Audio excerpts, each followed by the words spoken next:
What is best in life? To crush your enemies, see them driven before you, and to hear the lamentation of their women. All right. What is it? Thursday night? Well, wait a second. Thursday night? Why are we doing a stream on Thursday night? That's crazy.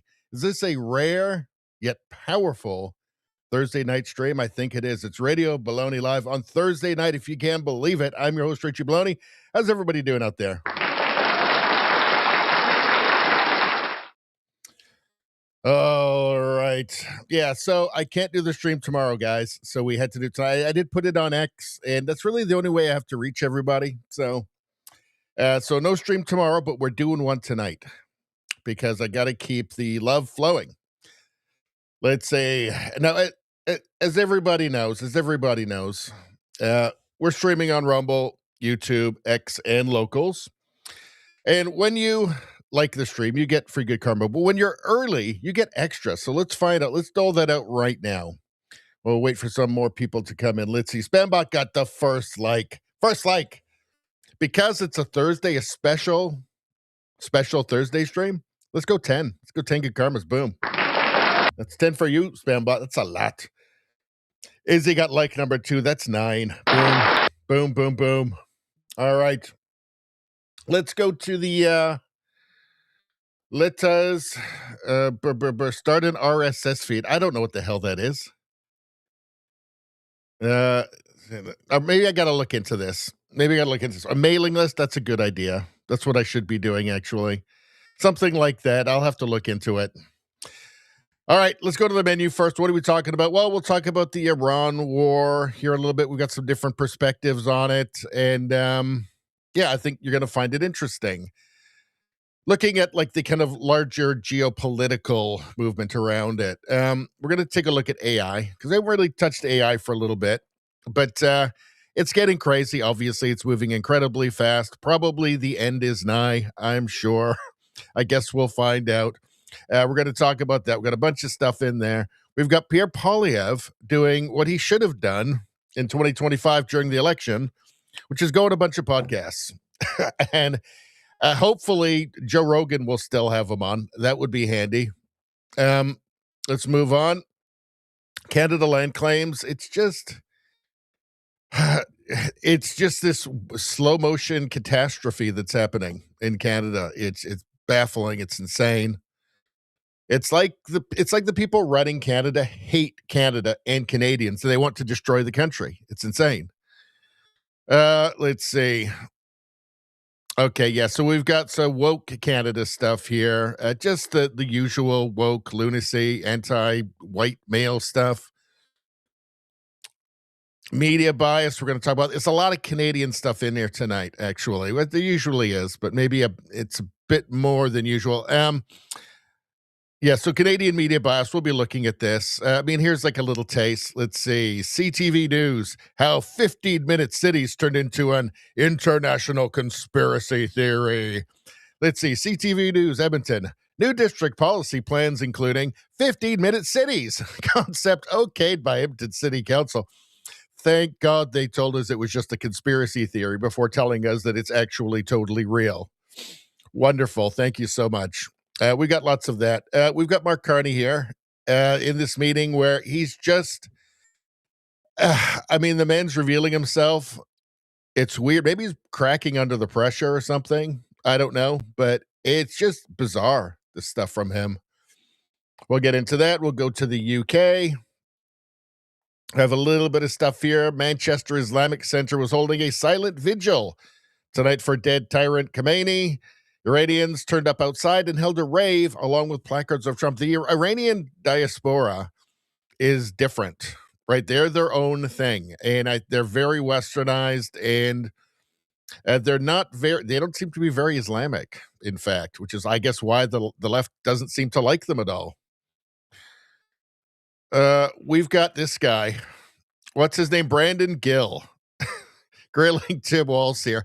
This guy's hilarious. I've shown you this guy before. He's really funny. Anyway, he's always like a good laugh. Let's see. Then we've got the last one of the evening. And this is, well, there's a lady playing a flute or the recorder with her bum.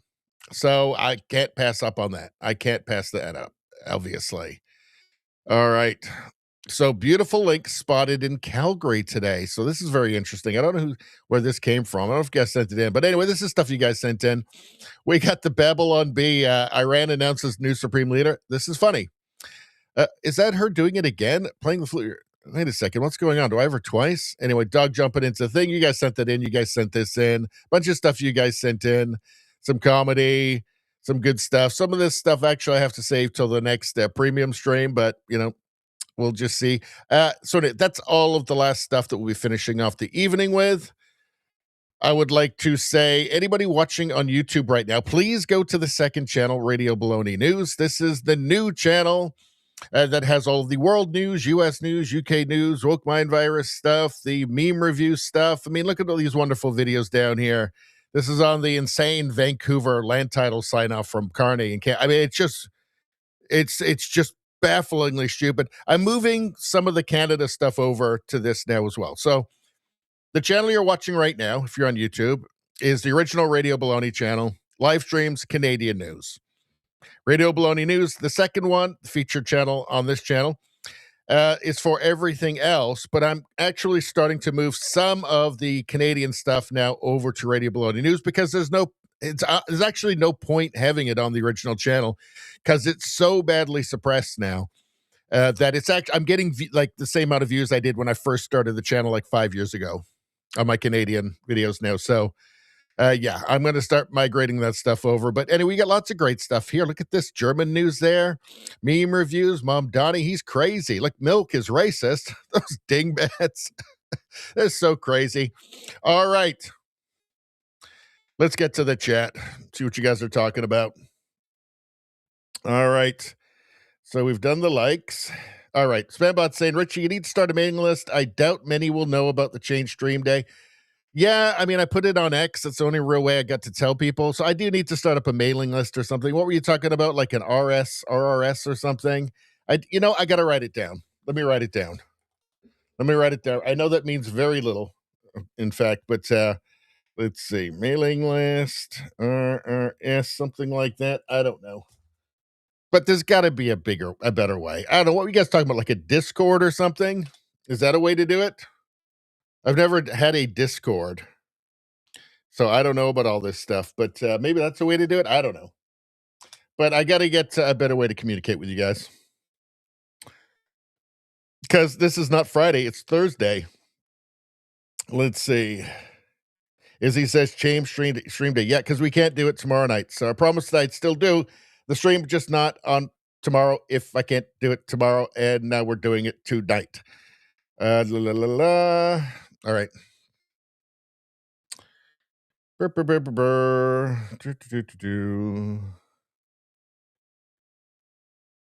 Add your, okay, I don't know what's going on here. What are you guys talking about? Starting our RSS feed, okay.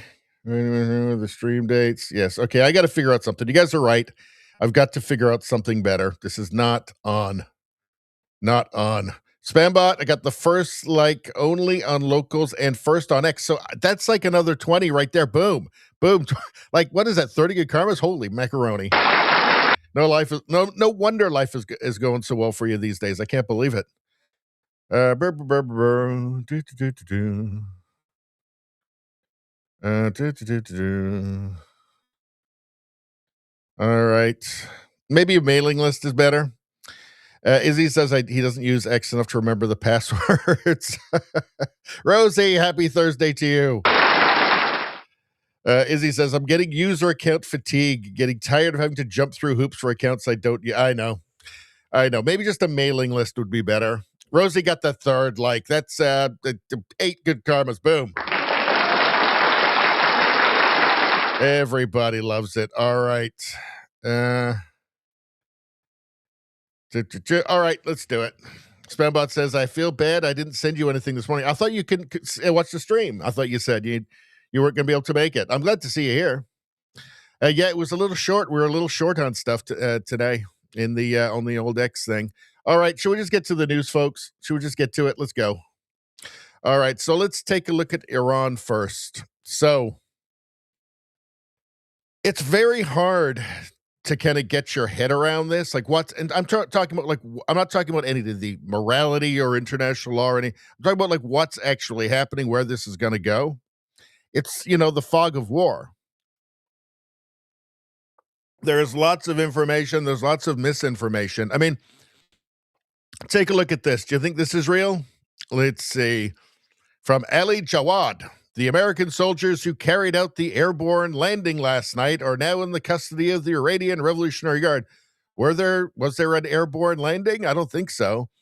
Let's take a look. Is that AI? Is that real? My tendency is to think that the U.S. probably didn't send in, what's that, 1, 2, 3, 4, 5, 6, 7, 8, 9, 10, the same identical man 10 times in parachuting into Iran. My spidey senses are tingling here. My gut tells me they probably didn't send in 10 60-year-old men to parachute into Iran, and they're all exactly the same man. So I'm going to go ahead and guess this is real. What are people saying underneath? Well, unless this guy was born with 3 arms. Let's see. 1, 2, 3 arms. I did not know they had 3 armed soldiers there. Huh. Let's see. But it's handy to have three armed soldiers when you have to defend against these 60-year-old clones.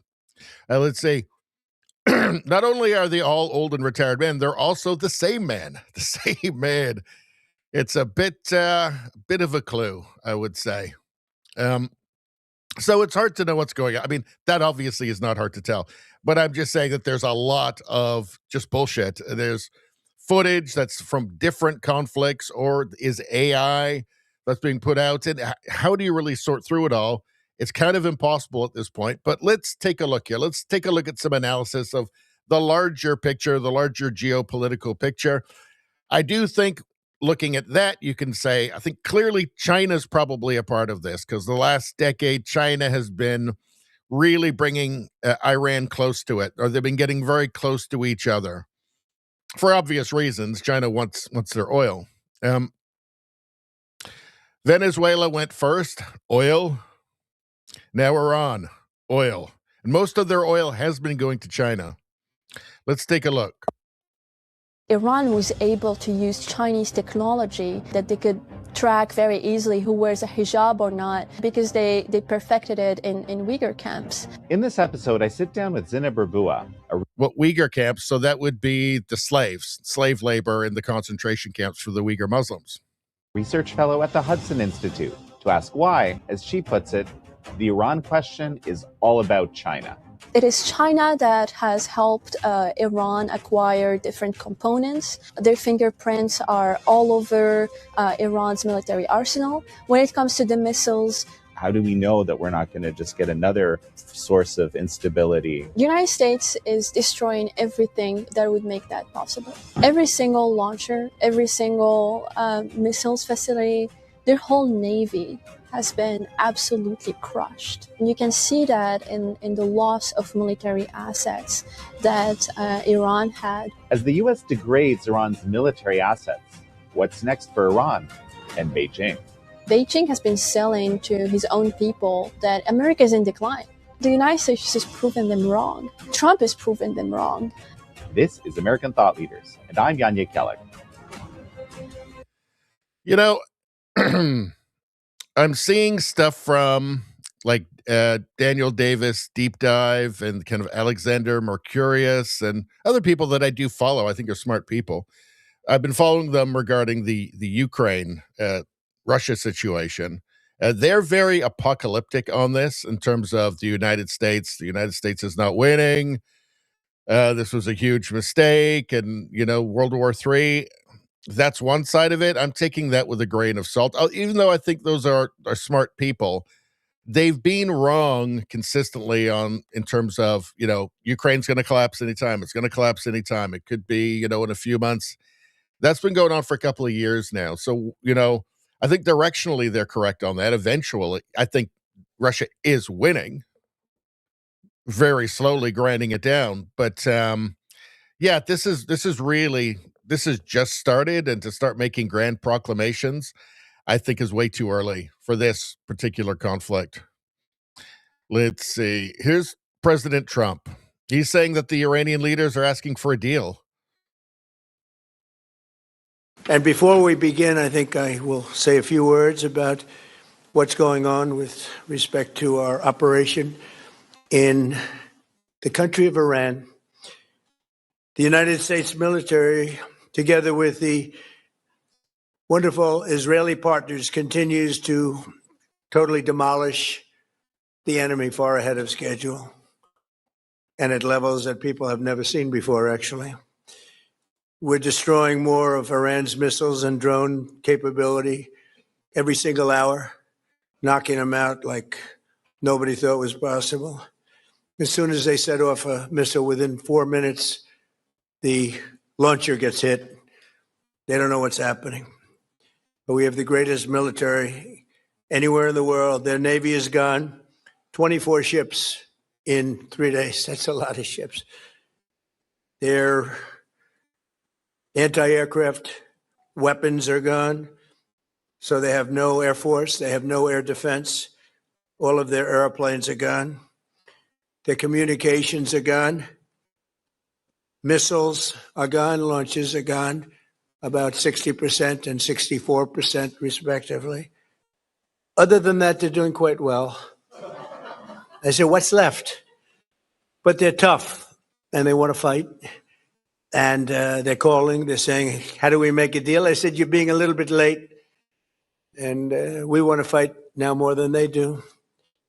We've had 47 years, depending on the way you count it, but 47 years of horror with this group. And, when you see somebody walking down the street without their legs, without the arms, whose face is so badly affected and hurt, it mostly came from 95% Soleimani and Iran. And we, other presidents, lived with it. I didn't live with it. And so our people are doing a great job. Again, the greatest military anyone's seen. So one thing I've learned about Trump is don't write him off and don't underestimate him, and don't write off his plans. I mean, the walls have been closing in for a decade, right? The Venezuela thing was a masterstroke. The Abraham Accords are now coming in handy for him as well in terms of cooperation with the Gulf countries. So one thing I've learned is don't underestimate him, right? Don't write him off. This may end up disastrously. It may. I don't know. I'm watching and waiting and seeing, but I'm not taking like a catastrophist opinion on this. At least not yet. I'm not predicting World War III yet.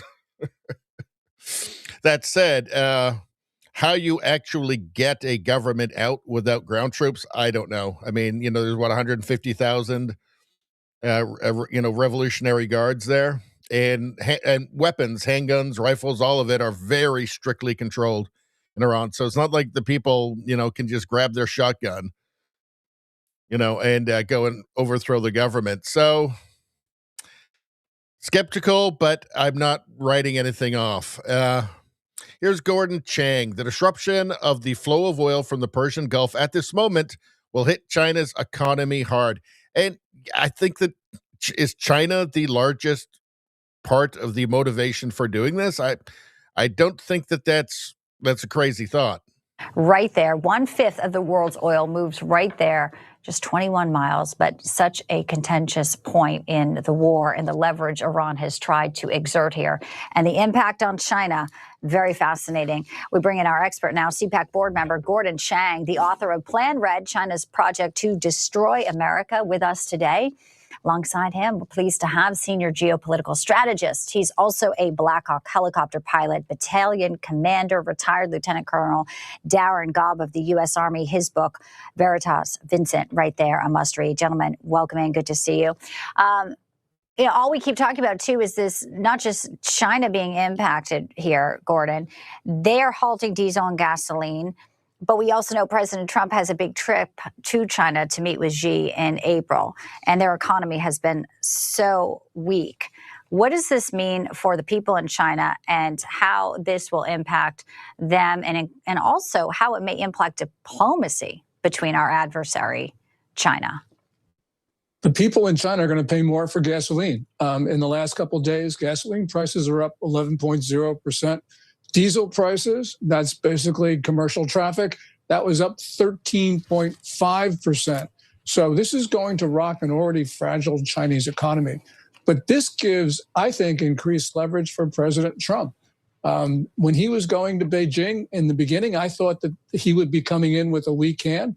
But after the attack on Iran and the closure of the Strait of Hormuz, it's only the U.S. Navy that can keep that open right now. And that gives President Trump enormous bargaining power. Matter of fact, I think Trump now has so much power that Xi Jinping may not want that summit, because he may not want a triumphant President Trump going around the Chinese capital. So this just changes the dynamics and is overnight, black and white. Yeah, especially with his domestic audience looking at that and suffering. Yeah, it seems to be a lot about isolating China, right? Like controlling the tap, basically. I mean, they've still got Russia. Russia, I'm sure, will increase oil supply to them if they can. But it's clearly about isolating China, right? So you've had the Panama Canal that kicked them out of there. They're not, you've got Venezuela. So now it's no longer an anti-United States government in Venezuela. Now they're pro-USA, right? for obvious reasons. And yeah, this is about controlling the tap, isolating China before China gets ahead of itself too much. Maybe this is, preventing World War III as opposed to starting World War III. I mean, the only thing I know is this: the history of history is largely the history of unintended consequences. And if you wait long enough, everything's an unintended consequence. If you wait long enough, you wait a few hundred years, probably, at that point, even something that worked out well for a few hundred years has unintended consequences. So, and that seems to be kind of inevitable. But we shall see. Let's move on. China threat amid Iran strikes. Did we do this one? We did this one the last stream, didn't we? Oh, hold on. What's this? Oh, yeah. Tommy Robinson posted this. Muslim countries that support today's U.S. strike on Iran. It's from March 3rd. Kuwait, Saudi Arabia, Qatar, Turkey, UAE, Bahrain, Muslim countries that do not support today's U.S. strike on Iran, France, and the United Kingdom.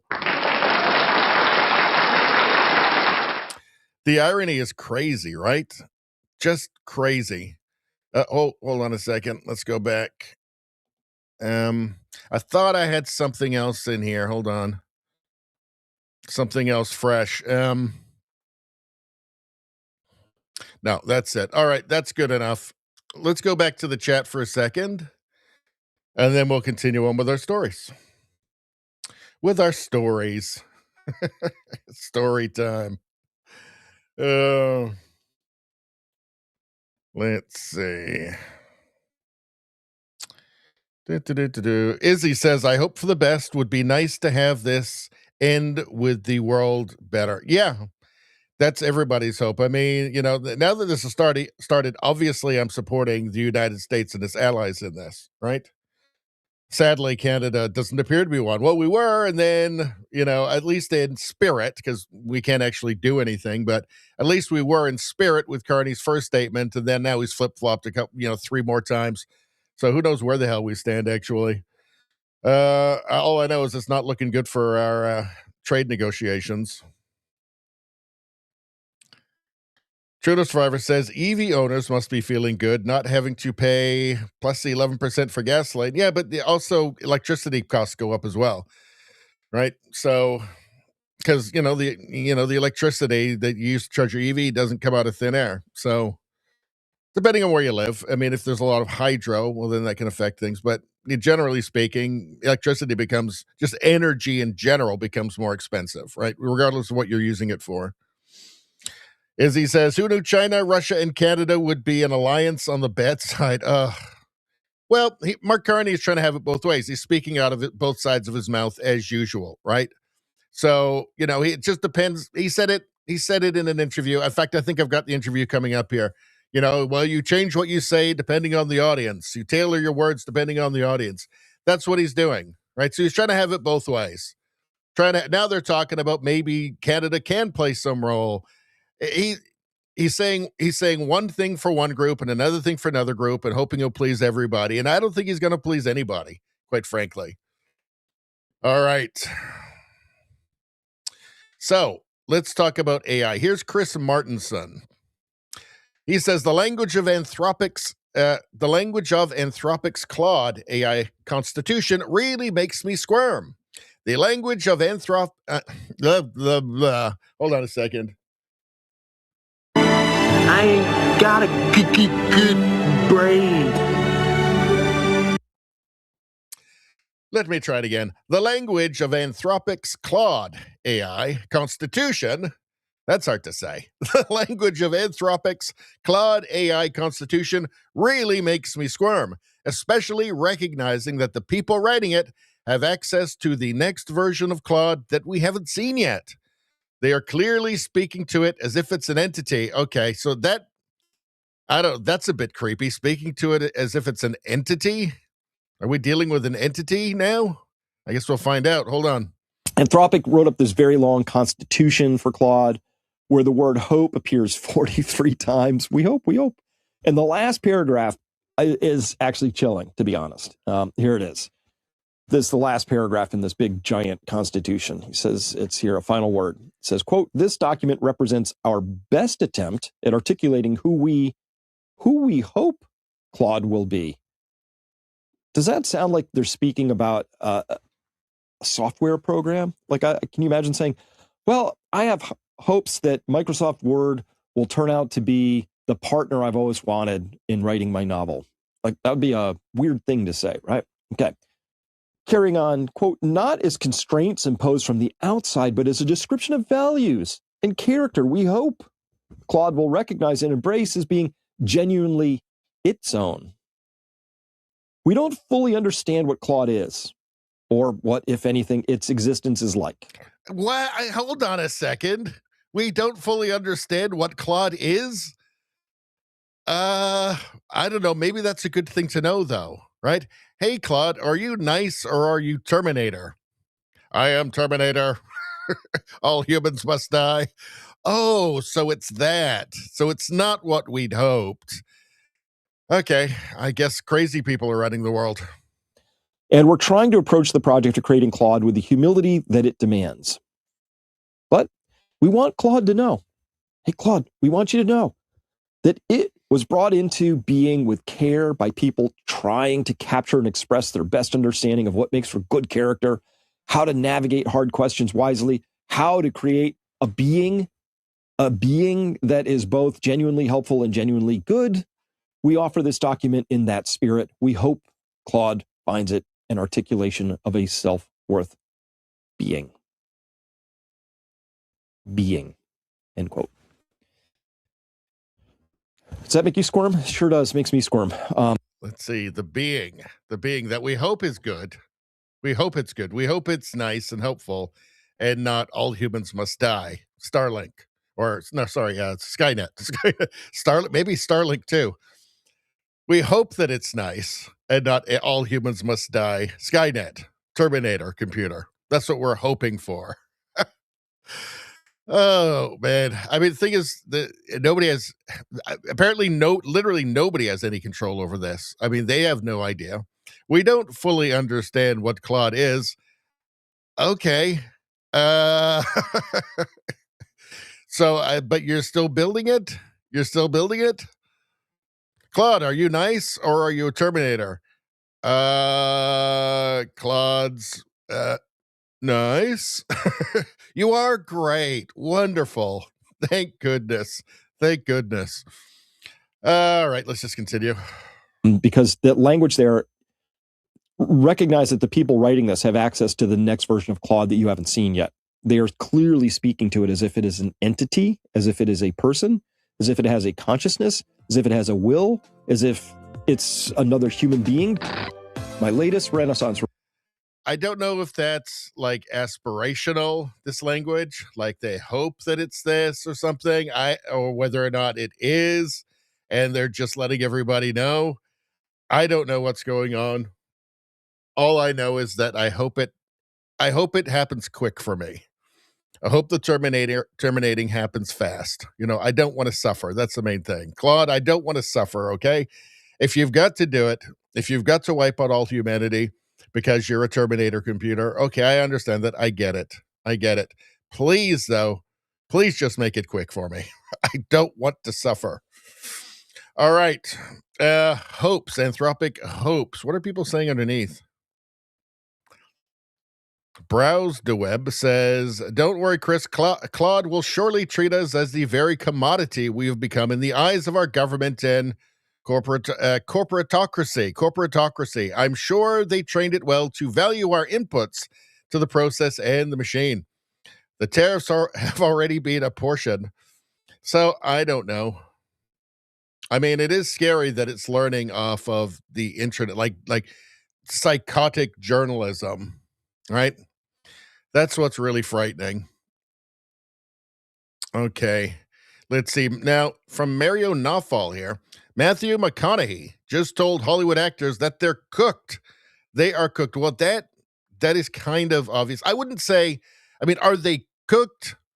Or is it you're just going to have the entertainment industry shrink? Well, not even the industry shrink, just the kind of actual humans doing stuff, part of it shrink. Certainly in terms of like editing. No one can steal you, but they're going to have to come to you to go, can I? Or they're going to be in breach, and you'll have the chance to be your own agency and go, yeah, for this amount, or no. Okay? Yeah, there's going to be jobs lost. I mean, what are you guys saying? Izzy says less jobs have always been the trend. Well, with AI, it's certainly the trend. I mean, in the past, you just had obsolescence, right? Like all of a sudden there was just less people building horse carriages, right? And all of a sudden people were building cars, but there was a lot more people building cars. So you had, obsolescence, but then you ended up having more jobs and more different kinds of jobs and varieties of jobs and different kinds of expertise. But AI is going to reverse that. So it's just going to be less jobs. And how the world is going to deal with it, I don't know. But on that topic, actually, film industry will change with the. On that topic, let's see. I want to show you this. Jack Dorsey's Block lays off 4,000, blames AI. Is it just an excuse, they ask? Well, probably a little bit of both. It might be the largest single-round percentage jobs cut in S&P 500 history. Block, the fintech company founded by Jack Dorsey, said Thursday it will lay off about 40% of its workforce. That's more than 4,000 people, and I think that Block used to be called Square. In a note to staff, which Dorsey also shared to X, he framed the move as a pivot to AI. We're not making this decision because we're in trouble, he wrote. Our business is strong. Gross profit continues to grow. We continue to serve more and more customers, and profitability is improving, but something has changed. The culprit, Dorsey said, was a much more fundamental shift in the business world. Intelligence tools we're creating and using, paired with smaller and flatter teams, are enabling a new way of working which fundamentally changes what it means to build and run a company. So they're all getting well compensated for this, but, AI. Now, AI it's costing jobs now. I'm sure it's costing a lot of like graphic design work. It's going to get into everything, architecture. I mean, just all kinds of white collar jobs. Now, hold on a second. Critics say the AI explanation doesn't hold water, not least because just last year, Dorsey helped organize a 68 million party for Block employees, featuring performances from Jay-Z, Soulja Boy, and T-Pain. Really? You couldn't get, I don't know. 68 million, you should have been able to get Led Zeppelin. That caused Block's SG&A to spike. The 40% workforce reduction comes just 5 months after the party. I think that it's a combination of things. I mean, if you look at what Elon Musk did, there's no one. So this was a comment here that did not age well. This did not age well. There's no one sailing the ship. They all jumped overboard, and Elon Musk is effed. Seriously, by Monday, almost 90% of the company has been laid off or quit in disgust. See you on Tribal and maybe Mastodon. What are those things? I guess we didn't see him there. 90% of the company been laid off or quit in disgust. Well, he got rid of a... Well, Elon Musk, I believe, got rid of 80% of the company, and nobody noticed. Nobody noticed. It's better now. It's bigger and better than it ever was. So I think there was a lot of just bloat in these companies, just people they didn't need, and they're just realizing it at this point. Like, we just don't need these people now, especially now that they've got AI, running a lot of this stuff. So yeah, I think it's a combination here. But AI is certainly it is going to get rid of a lot of jobs, even if it wasn't the whole reason here. It's a big part of the reason. So it's a new world. It's a new world, folks. Things are changing. What's this? AI has gone too far. Trump offers Neo the blue pill. What's going on here? If you take the blue pill, you'll have to dye your hair purple and vote for Kamala. Don't take it. Don't take it, Neo. If you take the blue... He seems rather horrified. The thought, actually, doesn't he? Look at how real the Trump... Keanu feels... it's amazingly realistic, but you can tell it's uncanny valley there. The Trump one is actually pretty amazingly real, isn't it? Let's see. Should we do this one more time? AI made the best anti-meme so far. Now, if we all do get terminated, it was worth it just for this. We need to build more data centers. AI needs it. To cure cancer, right?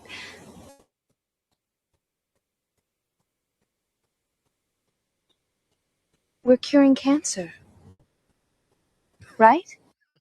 We need to build more data. Not quite. Yeah. So that's our AI report. So everything's terrifying and we're all going to die. But there'll be some funny memes before then. All right. Let's see.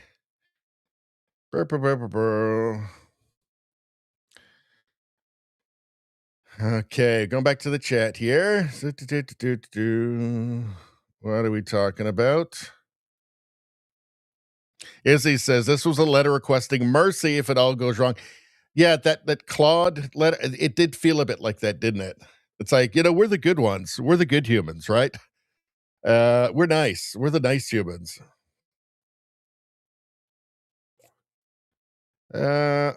Claude says renaming the AI Claude is odd. Well, for one thing, I don't trust the French, so I think that was a bad choice right there.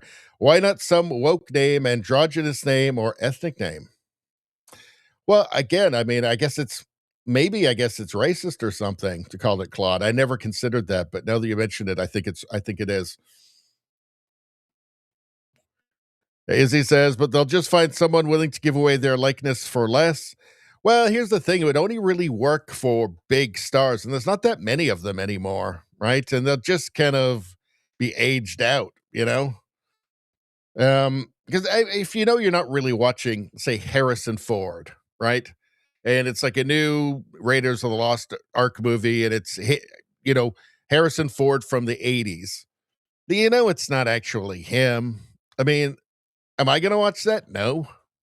No, there's something gross about it, you know? Let's see.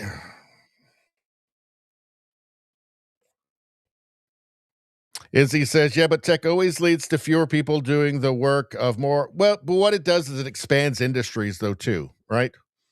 So you end up, the way it has worked is you've ended up with more people working. Because it just expands everything. Like it expands the reach. It spreads. Obviously, if you take a look at like median wealth across the globe, you know, the Industrial Revolution, it just starts going up like a hockey stick, right? So people have more money for products. So it did create, tech has traditionally created more jobs. This, though, is a reversal of that trend. It's like almost like an anti-industrial revolution.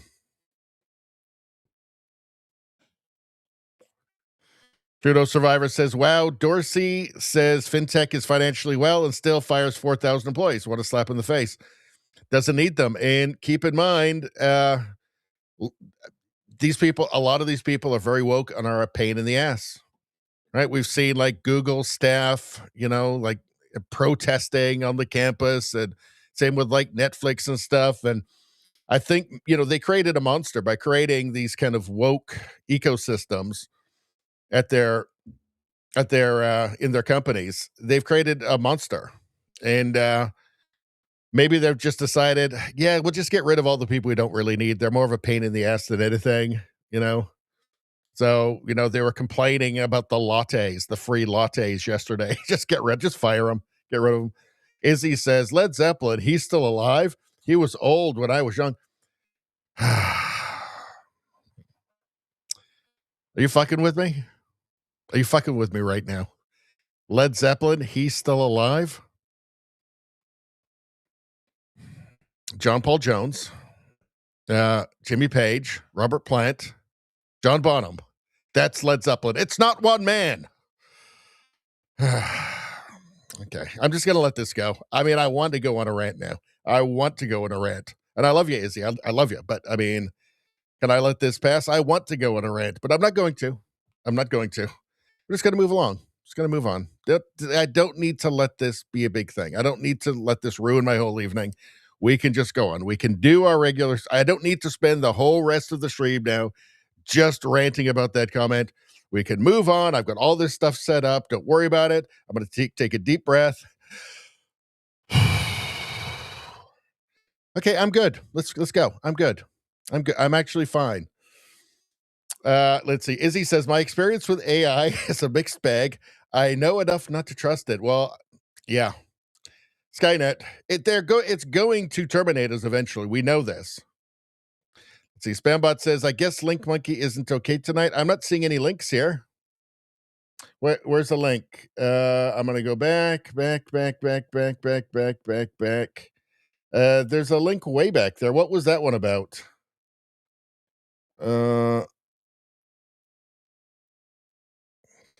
Okay, I guess we can do it. Let me do the chat first, then we'll get to it. Let's see. Trudeau Survivor says, at least Elon Musk had the excuse that Twitter was in the red and full of woke-tards. Well, the thing is, they're all full of woke-tards, right? They created this culture, right? And they can't control it now.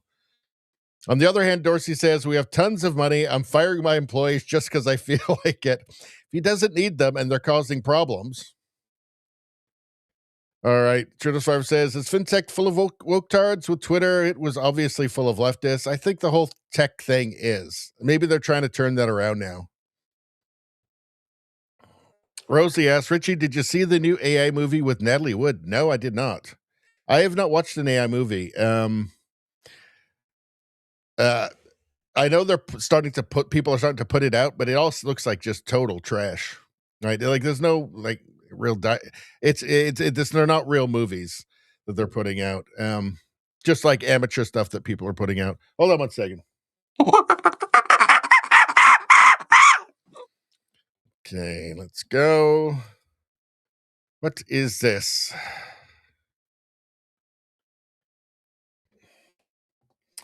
So this is from Spambot.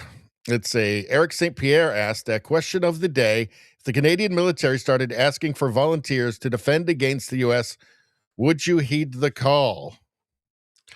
If the Canadian military asking for volunteers, I wouldn't need to, because all those liberal boomers are going to get all their friends they do pickleball with to defend the border. They're all rushing down to the border, apparently. Let's see. Miles says, hell no, I would join the U.S. to eject the corrupt Marxists running Canada. I think there's more people who would do that than you'd think. I mean, the whole thing is just like, for one thing, it's never going to happen. Not anytime soon. We're not going to get invaded. Let's just see how much more.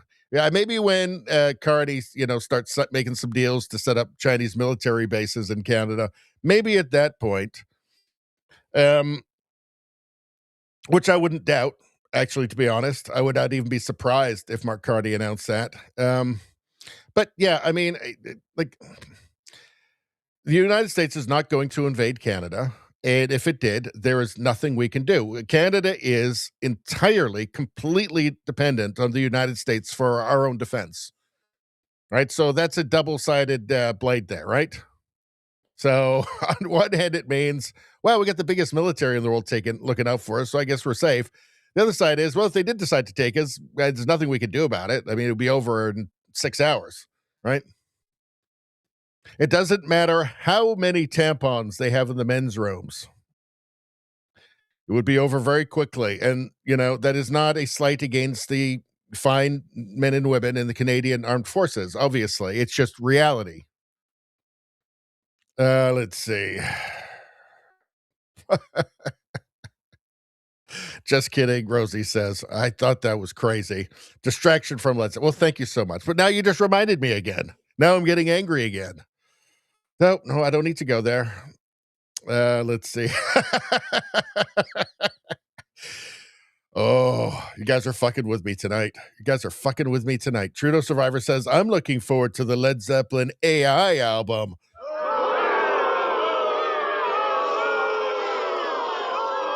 It already exists. It's called Greta Van Fleet. You guys are messing with me tonight. Not happy. Not okay. That wasn't the monkey link. Well, that was the only link I saw. There's no other links. Yeah, that's the only link, Spam. There's nothing else in the chat. Let's see. Let's see.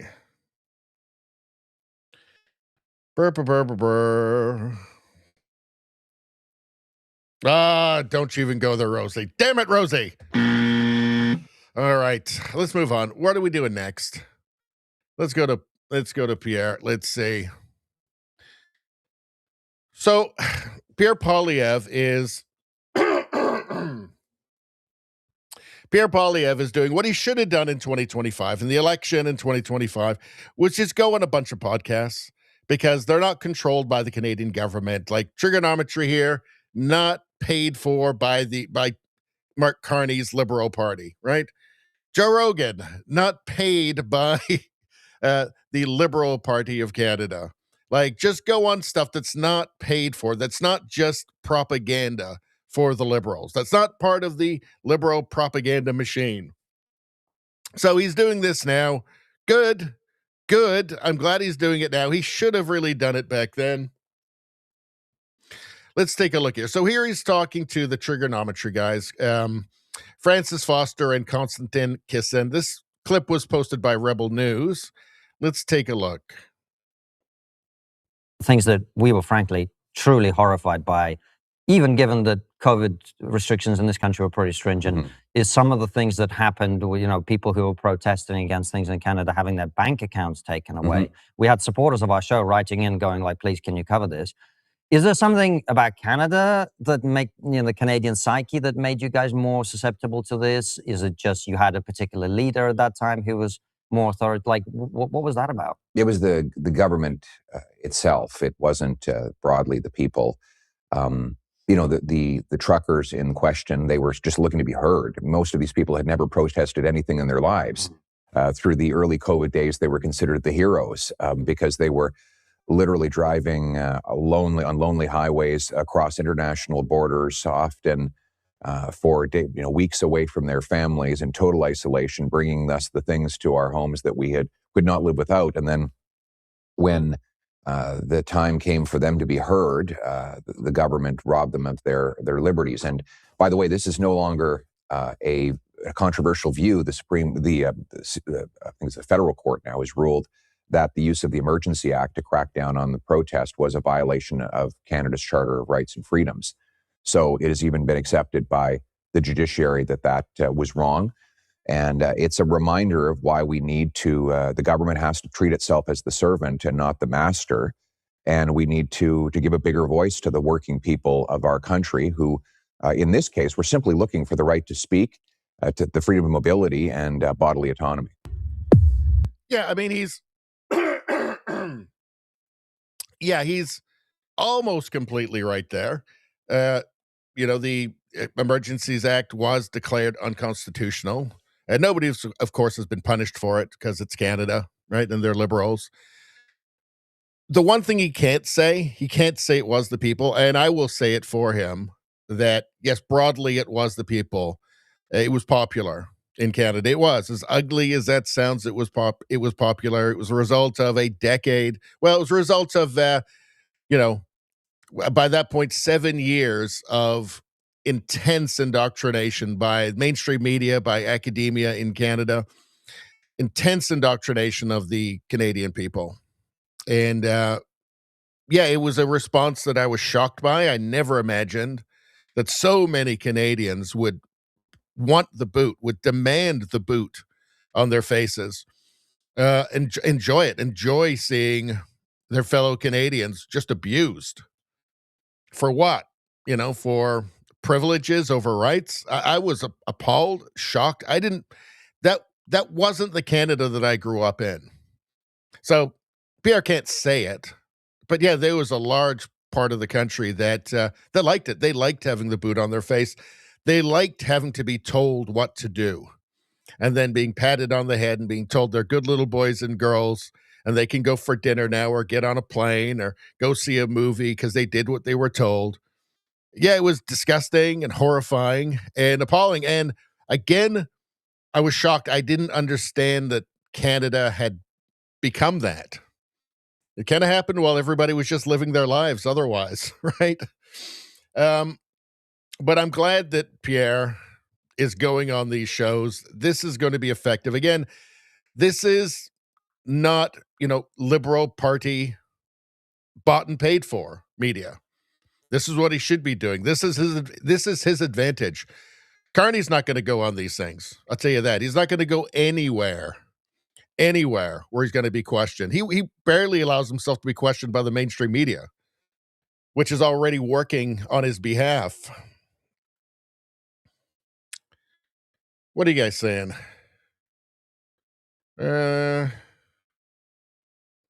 Let's see.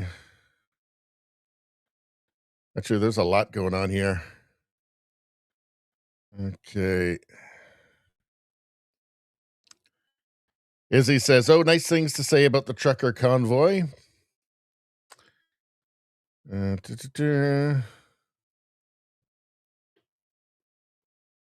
Rosie says, so the stats are 150 healthy U.S. citizens drop dead from the flu vaccine annually. In the last 5 years, 19,500 healthy U.S. were killed by the clot shot. No one is answering any questions about it because they're all complicit, is why. All complicit. It's like with the, so-called, the euphemistically named gender-affirming care for minors, right? All complicit. They just want it to go away quietly. Izzy says, your rights at the pleasure of the government with no penalties for abuse. But yeah, but really they're just at that point, they're not rights anymore, are they? Right? You know, they're not rights anymore. They're privileges at that point. Rosie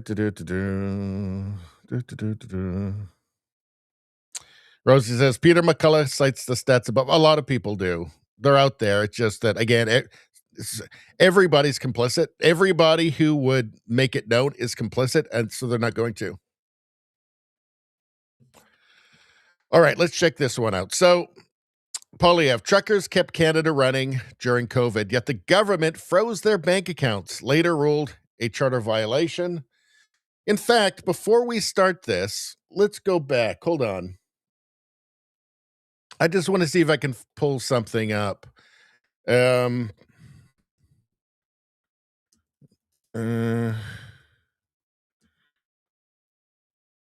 on.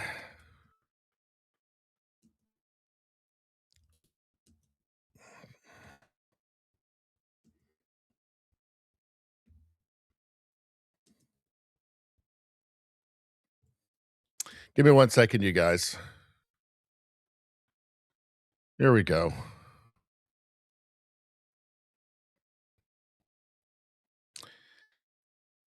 Yeah, so so Trudeau, and then of course all of the mainstream so Trudeau Trudeau tweet surfaces from early 2020 shows radical flippant attitude towards truckers. A radical flip. Let's see. Hold on 1 second. Just got to do this. Okay. Hold on 1 second. Where is it? Where is it? Where is the tweet? Is it not in here? Okay. Here we go. Canadian Prime Minister Justin Trudeau once heralded truck drivers for their work during the pandemic before slamming those same truckers for allegedly spewing, quote, hateful rhetoric, which never happened. That was not real, during their Freedom Convoy protest against a vaccine mandate. Quote, while many of us are working from home, there are others who aren't able to do that, like the truck drivers who are working day and night to make sure our shelves are stocked. So when you can, please, #thank a trucker for everything they're doing and help them however you can until we tell you to hate them. And that's exactly what happened. So thank a trucker, and then suddenly it was, they're evil, and what are they doing? What are they doing? They're spreading hateful rhetoric. Is that what it is? And of course, the media followed him immediately. And a large part of I think actually a majority of the Canadian population shamefully also did as well. So it tells you a lot about the Canadian media, doesn't it? Right? Just the level of indoctrination and propaganda here, that he can say, thank a trucker, and then the next day he can say they're full of hate, they're hateful, they're white supremacists or whatever, and just the whole ecosystem around him just goes with it. No problem. No hesitation. So, here is Pierre Poilievre talking about the government's treatment of the truckers and, the attitude switch. Let's take a look. Well, and the cultural level as well, a lot of things seem to have happened. I mean, you talk about free enterprise, but what about just people being free to speak their mind, to make their own decisions? One of the things that we were frankly truly horrified by, even given that COVID restrictions in this country were pretty stringent, is some of the things that happened, people who were protesting against things in Canada having their bank accounts taken away. We had supporters of our show writing in going like, please, can you cover this? Is there something about Canada that make the Canadian psyche that made you guys more susceptible to this? Is it just you had a particular leader at that time who was more authority? Like, what was that about? It was the government itself. It wasn't broadly the people. The truckers in question, they were just looking. Okay, so that's the one we just watched. So we don't need to see that again. But let's move on to, actually, I think I have another one here too. Okay, the elites have betrayed the people. Trump, Iran, and the New World Order. This was posted by Triggernometry. That's the show that he's on. And this is going to resonate with the working class and the middle class in Canada because it is becoming increasingly obvious, especially with, surprise, surprise, technocrat, globalist, central banker, Mark Carney in charge of Canada. And nothing's getting better for the Canadian people. It's getting better for like Brookfield and for Mark Carney, almost as if he has different interests. His interests are not the same. His goals are not the same as those of the Canadian people, it seems. Let's take a look here. The biggest phenomenon in the Western world over the last decade or two has been the total betrayal of the working class, the people who make stuff, fix stuff, move stuff, and build stuff. Their opportunities absolutely destroyed by massive government interventions that have concentrated wealth among a very small group of well-connected insiders. You're focusing on the narrow economic part of it, but I think what Francis is alluding to is there's the same thing. Well, is it though? Because there's a cultural and ideological dimension to this as well. Because, say, the policy of net zero, which is just economic suicide. It's the same thing. Tell us. Exactly the same thing, because it's being used as a pretext to concentrate money and power in the hands of the state. What did people expect from electing, again, a globalist technocrat central banker that's going to be looking out for the little guy? I mean, how were people conned into believing this, right? We've got a year under our belts now. Nothing for like Canadians, lots of good stuff for Carney and Brookfield and his friends. Lots. Not much for regular Canadians. It's almost as if he doesn't seem to care. Right? He's clearly not working to try and smooth things over with the Trump administration regarding trade. Obviously, that's not happening. He keeps just putting a stick in his eye over and over again, almost as if he doesn't want it to happen. Maybe so that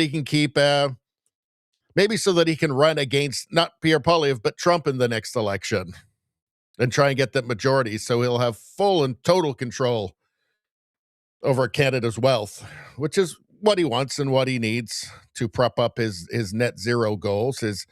Don't forget, Mark Carney was the UN climate finance envoy. He's the global point man for climate finance, right? I think that's his real interest, and I think that's why he wanted to be prime minister, and I think it's because he wanted access to Canada's wealth and the ability to borrow, to have Canada borrow insane sums of money, max out the national credit card, and just pump it in the form of subsidies into all of that green stuff that he's been promoting now for many years. I think that's what's happening. I don't trust the globalist technocrat central banker. I think that Pierre Poilievre cares about Canada more. At least he's lived in Canada, right? He didn't just parachute in like right before, just right when Justin Trudeau was resigning. Anyway, let's move on. Let's see. I'll get to that link as soon as we're done the Poilievre stuff here, Spambot. Let's see. Mark Nixon. Pierre Poilievre obliterated the left. Liberalism is a disease that steals from the many and gives to the few. Well, did he say those exact words? I'm not sure. But Pierre Poilievre has been, and again, this is posted by Mark Nixon. Pierre Poilievre has been, I think, pretty direct. He's got a pretty focused message that is focusing on, working class Canadians, middle class Canadians, and trying to draw that distinction between, the, technocrat, globalist, central banker interest and the interest of actual Canadians. I think he's doing a good job of it. Let's take a look. For generations, free markets lowered costs, raised wages, and lifted billions out of poverty. Yet, they are facing major pushback today from the twin threats of socialism and protectionism. That risks turning the wealth of nations into the poverty of the people. How did this happen? The answer, if we're being honest, is that there is a backlash because working people across the Western world have been thoroughly betrayed. Wages lag, housing is out of reach, energy costs soar, opportunities blocked, and the silent thief of inflation has robbed buying power. The state took from the hardworking many to enrich the privileged few. It's not that the government left working people behind, rather, it priced them out and shut them out altogether. Net zero policies drove energy and food costs up and paychecks down, all to fill the pockets of green grifters. Protective monopolies shielded from competition keep prices high. Corporate welfare enriched insiders at taxpayers' expense. Gatekeepers blocked home building, resource development, and infrastructure, shutting workers from jobs and youth from homes. Licensing bureaucracies stopped immigrants from working in their professions, including in our hospitals, while mass migration drove wages down and rental costs up, and social services into the ground. And worst of all, inflationary money printing robbed savings and paychecks from working people while ballooning the assets of connected insiders. That is the inflation tax, the most unjust and immoral tax of all. It takes from those with the least without even a vote in Parliament. The inflation tax is when governments spend what it does not have on what people do not want and then prints money to pay for it, inflating prices. One of the worst, though not the first, was your very own Henry VIII. He used to have his minters melt down British coins and refill the inside with copper while extracting the silver and using it to make yet more coins. He put his face on the front of these very same coins, and when they would rub around inside people's pant pockets, the silver would rub off and his red nose would be exposed. Thus came the nickname Old Copper Nose. So I think the word betrayal there is the word that stands out to me. You know, just regular people being betrayed by the likes of the Mark Carneys of the world, the central bankers, the technocrats, the globalists, the global, the global climate finance barons, the parasites that can only exist off tax dollars, off subsidies. Total betrayal, total betrayal, offered socialism that they still have to pay for, that their children have to pay for, your grandchildren and their children after that. And the money is long run out, by the way. The money will run out long before it gets to your ancestors. It runs out really quick. Margaret Thatcher says socialism's great till you run out of other people's money. But it's a way of just kind of keeping people going, keeping them on the hook, while all of this betrayal is happening right in front of their noses, actually. In Canada, this is with the help of a totally complicit and immoral media, mainstream media, which is, of course, funded by the Liberal government. So remember, when you see an article, say an article in the Toronto Star, remember up to $29,000 worth of that person's salary is covered by Carney. Remember that when you see these articles. Remember when you see the talking heads on the CBC. They're being paid to say it, and they're not even hiding it anymore. But yeah, betrayal. I would like to see Pierre Poilievre continue with this message of betrayal. Betrayal. We have been betrayed. And any sane person who's not shielded from the effects of these changes can see them and knows they're not good and is anxious about it. I can see that what's happening is not healthy, right? It's not a good thing that every Tim Hortons across Canada is now a Punjabi village. That's not a good thing. That didn't need to happen. There's no reason why Canada needed to turn into that. Anyway, Pierre is right, and I hope he continues with, a focused message on this, and, and is serious about it and sober, and, it just says, look, you've been betrayed. Keep up with that message. That's going to resonate. All right, do we have anything else here? All right, I think that's all we need for that. All right, let's, all right, well, I know that, Spambot was pestering me about, let's see, copy link address. Okay, let's go. Let's go. What do we got coming up here? What is this? Let's see. So, Sassafras 84 posted this. I'm okay with this. No regrets 100. So this is a from a California inmate. He says, quote, if you keep sending them here, I'll keep ending them.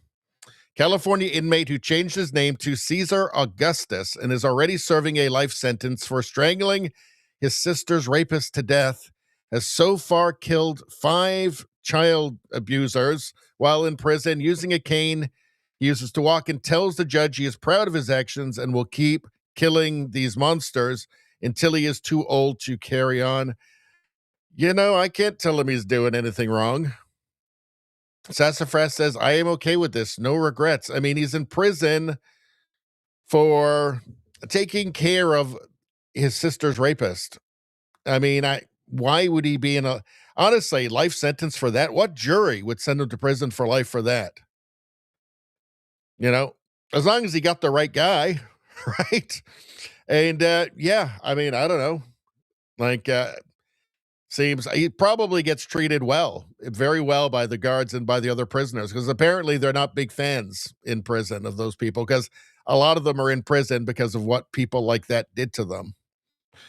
All right. Let's go back here. All right. What else are you guys talking about? Let's do the chat again.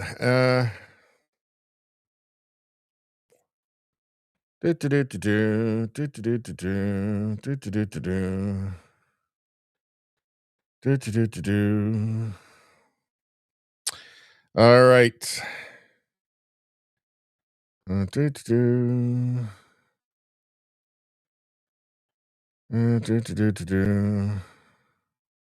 Rosie asks, when will Tamara Leach be pardoned and have her record expunged? I don't think it'll ever happen, unfortunately. She's still on parole, I believe, now. She's on, it's a very strict parole, too. She has to be, in the house at certain hours, and, it's really absurd. So ridiculous. I mean, maybe if there's, a summer election and the Conservatives actually win, maybe it happens then.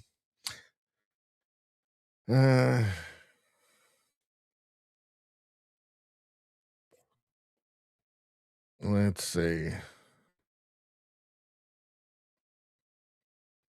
Trudeau Survivor says, PP said it was mostly the government. However, most Canadians were more than happy to go along. Yes, that was my point. Exactly.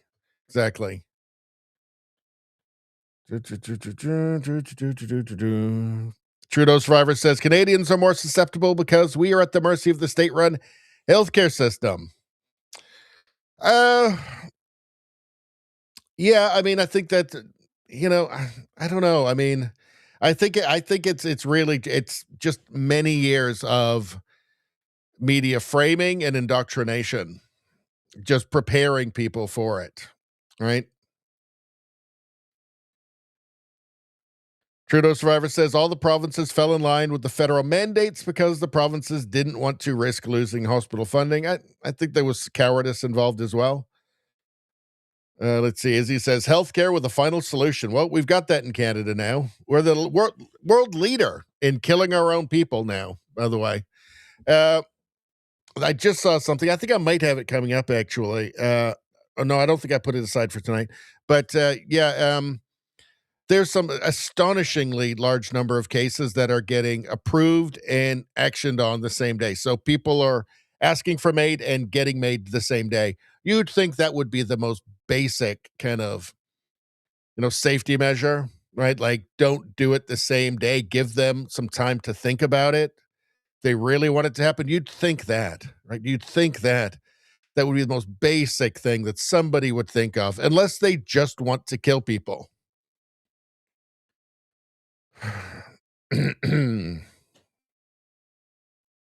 Let's see.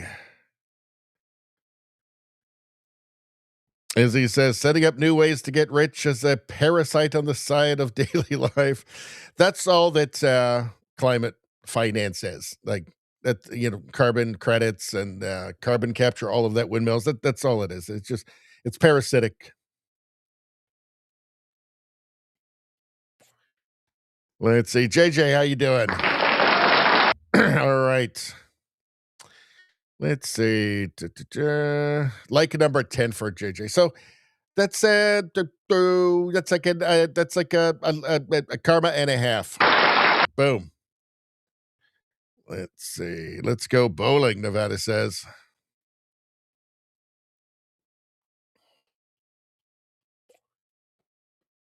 Let's see. All right. Let's move on. Maybe I'll do an ad. Should I just do an ad? Why not? Let's just try doing an ad. Why not?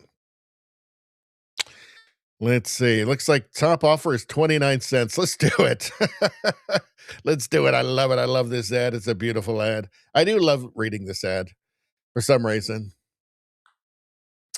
All right, people, you still haven't tried 1775 coffee? Well, now's your shot. The 1775 starter kit just dropped. That's only 1,000 units. 1,000 units, apparently. 1,000 units. And that is exclusive. Exclusive. You're getting the bold dark roast that hits hard, the smooth medium roast, and the vitality mushroom coffee for clean energy, which is the best kind of energy, and laser focus, which is also the best kind of focus. No crash, no commies. A single origin, small batch, toxin free, and mold free, because we don't like that mold. That's gross. Mold free. Plus, you're also getting a gold spoon clip, because freedom isn't scooped with plastic. A frother strong enough to stir up your coffee and your mother-in-law's opinions, because she's probably some kind of old commie dragon. No thanks. And a black 1775 tumbler. That's $170 worth of coffee and gear, yours for only $99. Folks, that's under $100. This is for the ones who've been watching 1775 blow up on Rumble, wondering if it's actually worth it. Well, guess what? Spoiler alert, it sure is.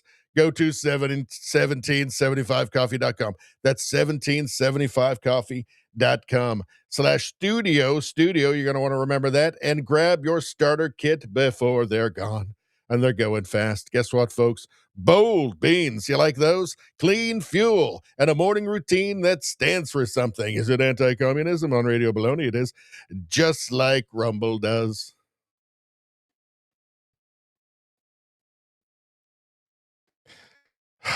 Pretty good. I had a couple of stumbles, but I got through it pretty good, I think, and it's a beautiful ad. Everybody loves the ad, even a couple of mistakes. People are willing to put up with a couple of mistakes to hear me reading that ad the way only I can read it. Let's see. Izzy says 29 cents for a coffee ad, worth it. It is by far your best ad rate. I think it is too. Should really be paying me double that at least. I know it should be at least 58 cents.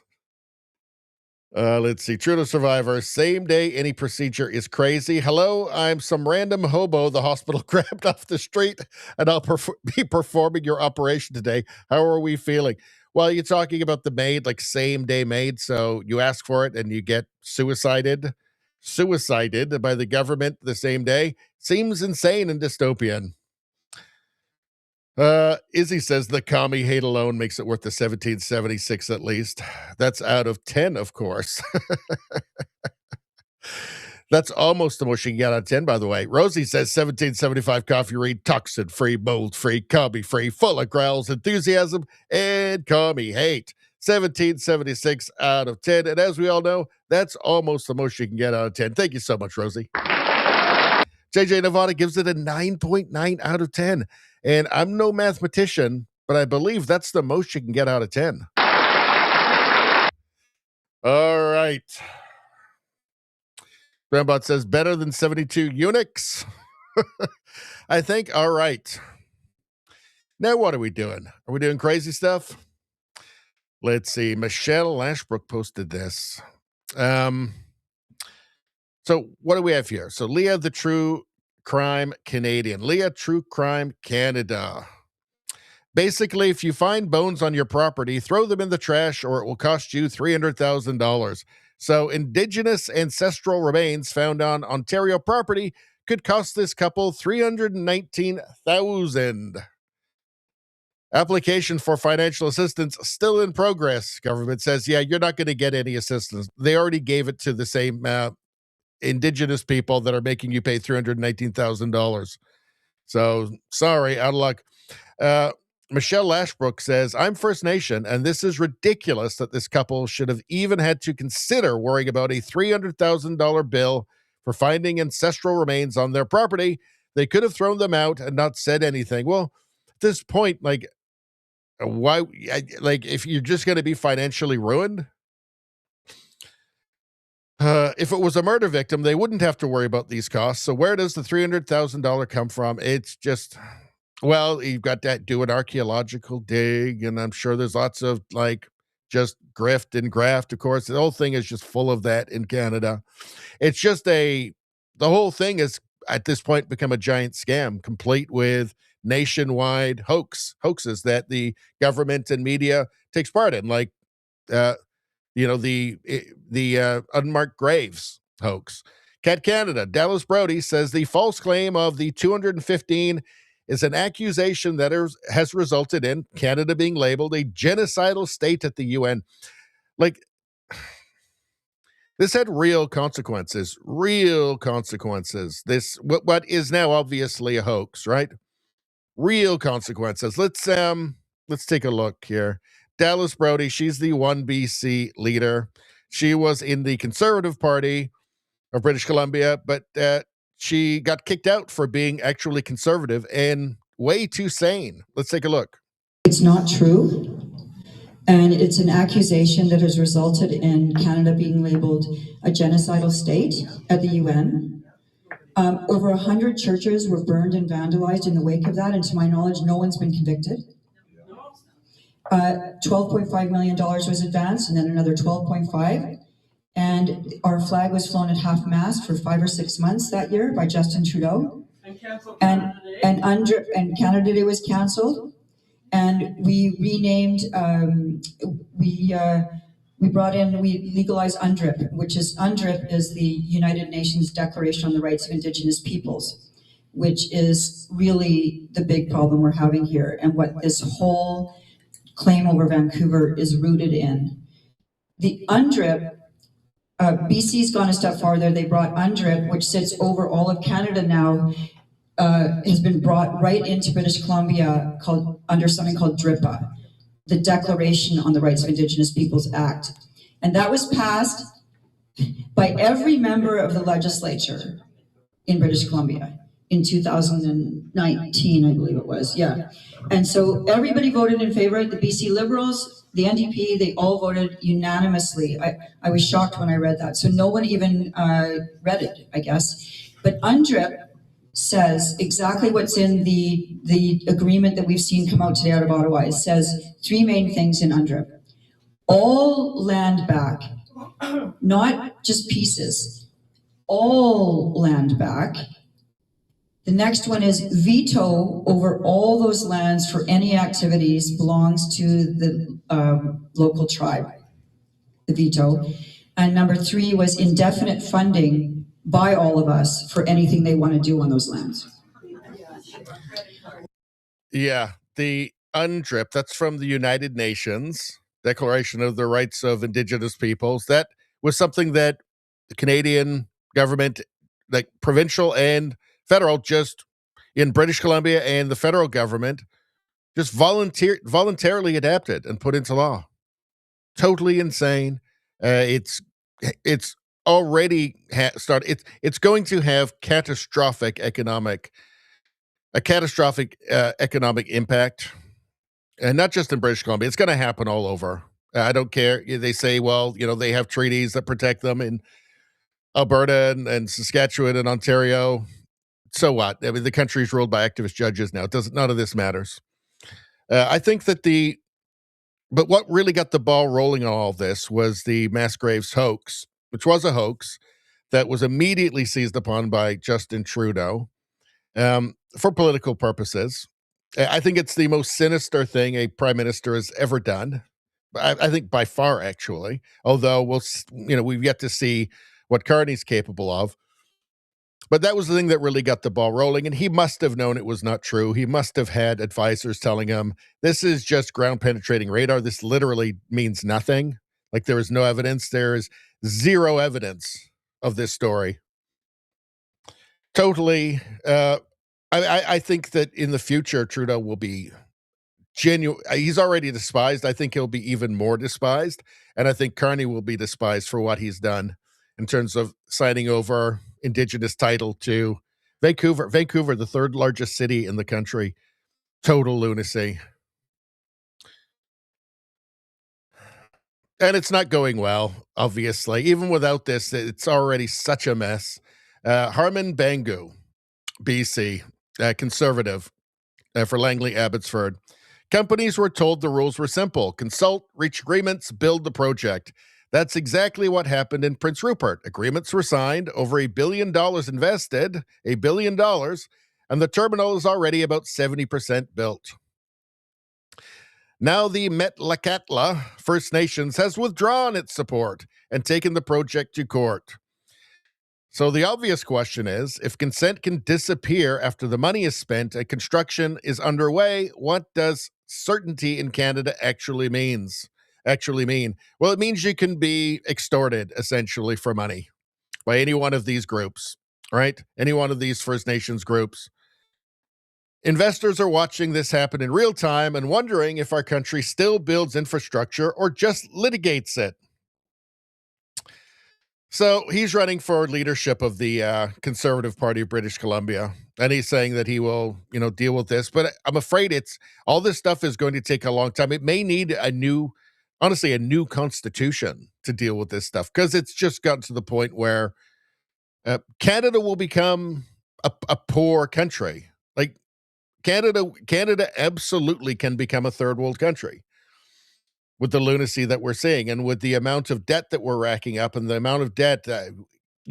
I don't think Canadians can imagine how bad it will be if Mark Carney gets a majority government and is able to fully extract the wealth from Canada and borrow, right, to extract that, to feed into Brookfield companies in subsidies.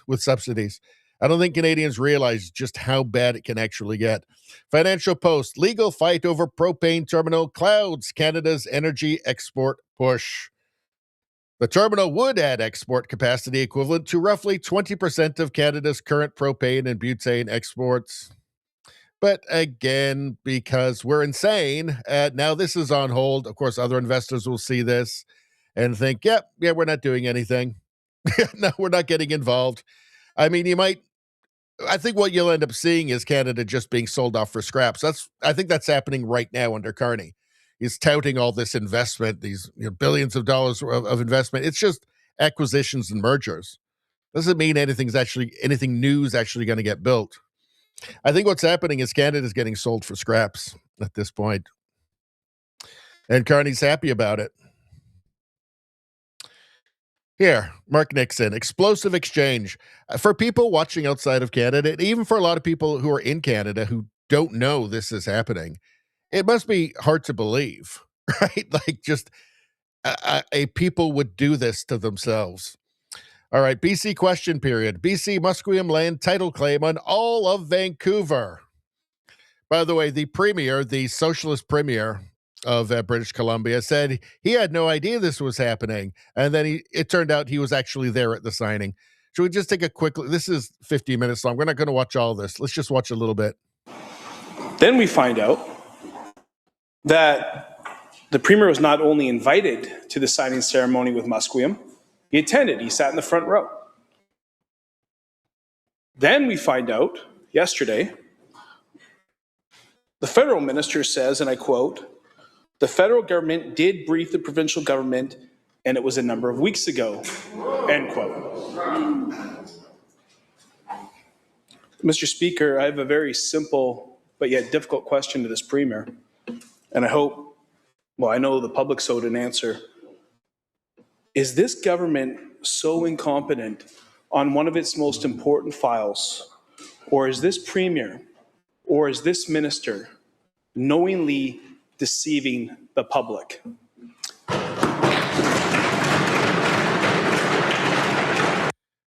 I say both, but let's listen.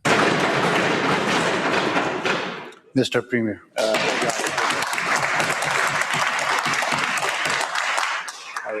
I had a call from Chief Sparrow of Musqueam yesterday. I want to thank the chief for the call. He wanted to apologize to me for inviting me to their community celebration of the agreement they'd signed with the federal government. He said that he had done his best to explain that I was attending in the function in his tradition as a witness to see what they had done with the federal government. I was frank in the first public occasion I was asked about it, a media event. I was not briefed on this. I was not aware of the content of the agreements. And if the member had continued the quote, he would have read. Not aware of the content of the agreements. It's signing away title to the third largest city in Vancouver. Sorry, it's signing away title to the third largest city in Canada. He wasn't aware. He wasn't aware. Good Lord. Good Lord. We're doomed. I mean, we are doomed. We are doomed. Of course he was aware. He's lying. He's a communist, I think is what the problem is, and he's doing what commies do. All right. By the way, it's 95% of the province of British Columbia that's vulnerable to this, by the way. So if it just keeps going the way that it is, it'll be almost the entire province, which at that point will be, British Columbia will be toxic to any kind of business or investment and will absolutely 100% descend into total chaos and third world status. There's nothing else that could happen. All right.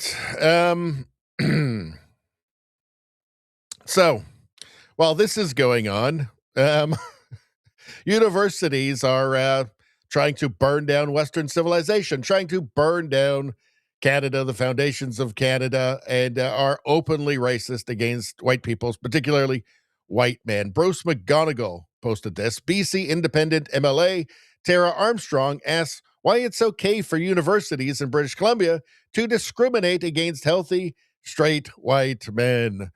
You think you're going to get a good answer? You are not. By the way, this is not just British Columbia. This is across all of Canada. Universities in our province are carrying out racist and sexist hiring programs, and this government appears to be happy about it. SFU has 15 professorships for Black applicants only. UVic has positions restricted to those who are Indigenous or transgender only. And UBC now openly excludes applicants if they are healthy white men. By the way, this is perfectly legal in Canada. Perfectly legal, right? Everybody else is protected, but white men explicitly are not. They're the only group that you're allowed to legally, and it's perfectly legal to discriminate against them. How does the NDP justify these discriminatory programs, Mr. Speaker? Under their so-called Human Rights Code, of course, in Section 42. My question, Mr. Speaker, is for the Attorney General.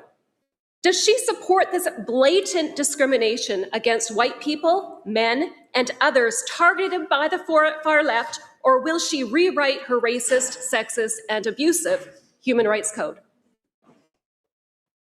Attorney General. Yeah, and if you think you're going to get any kind of decent answer to this, any kind of coherent answer, no. It's all going to be leftist gobbledygook.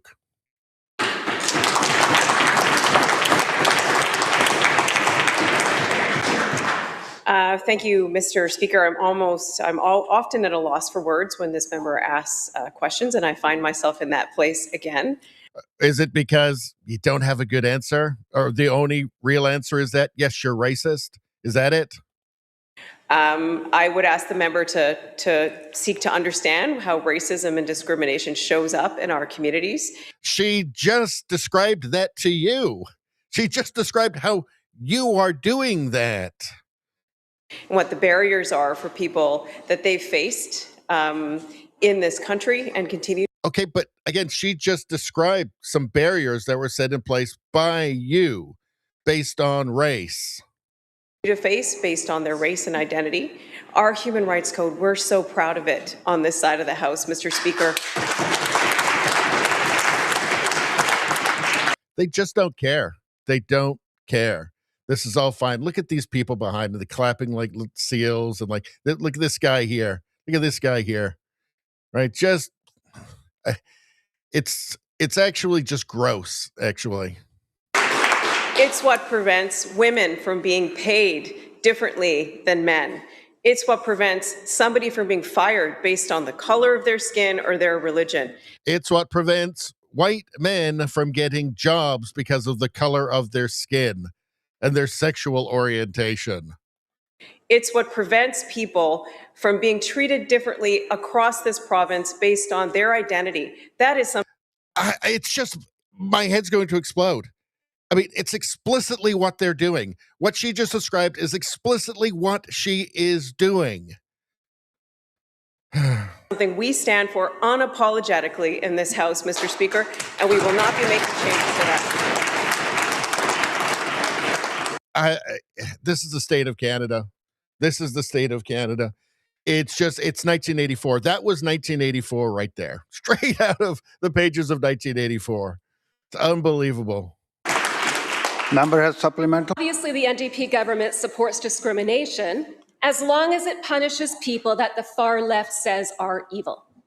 Like white people, for instance. Let's test my theory, Mr. Speaker. My question to the Attorney General is this. Does the NDP government accept that it's even possible for white people to experience racism? Yes or no? Attorney General. Mr. Speaker, what we believe in is a province that gives everybody the opportunity to have a good life, free from discrimination, free from barriers that are created based on their identity. Okay, so why don't you do that then? Because what you're doing is the opposite of that. We believe that strongly. The problem is, see, here's what, it's a brick wall, right? There's no reason, there's no rationality. They will not confront reality. It's maddening here. It's maddening.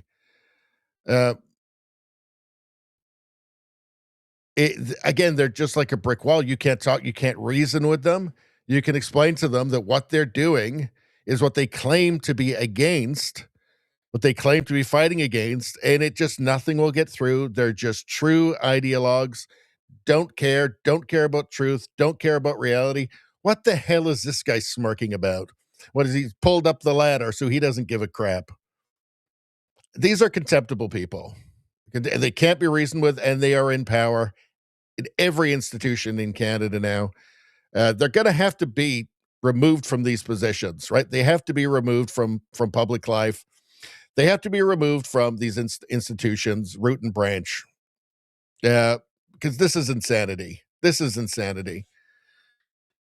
Again, it's like confronting these people, it's like talking to a brick wall.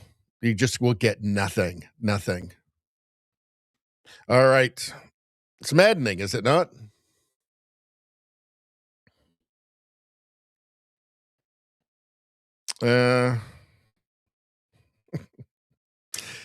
All right, before we get off this one, let's see. Radion Simon Pillai, I don't know who that is. Ellie Maya Tailfeathers is returning her TFCA award, Best Supporting Performance in a Canadian Film, following the organization's decision to censor her acceptance speech during Monday night's gala. Here are the excerpts from Elle Maya's email to the TFCA shared with permission. Let's see. I'm writing to inform you I will be returning the award to the TFCA Leadership Choice to censor my... I am writing to inform you I will be returning the award due to the TFCA Leadership's choice to censor my words on Palestine. Well, in fairness, I mean, nobody knows who any of this is, and nobody would have heard this. So they might as well have just let her say it, because literally nobody would have seen it. Let's see.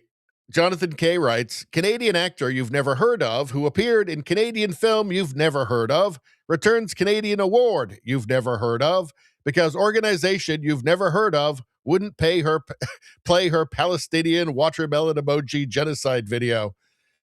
So, yeah, I guess she wanted to do a genocide video for it. So, yeah, it's Canada. It's Canada. Let's see. All right. Let's go back to the chat for a second, and then we'll move on. What are you guys talking about? Let me take a second here. For those watching on YouTube, please go to the new channel, Radio Baloney News. It's about 6 months old now. This is where all of the world news, UK news, US news, woke mind virus, meme review stuff is all going on to Radio Baloney News now. The channel you're watching right now is Radio Baloney. It's where the live streams and the Canadian news is.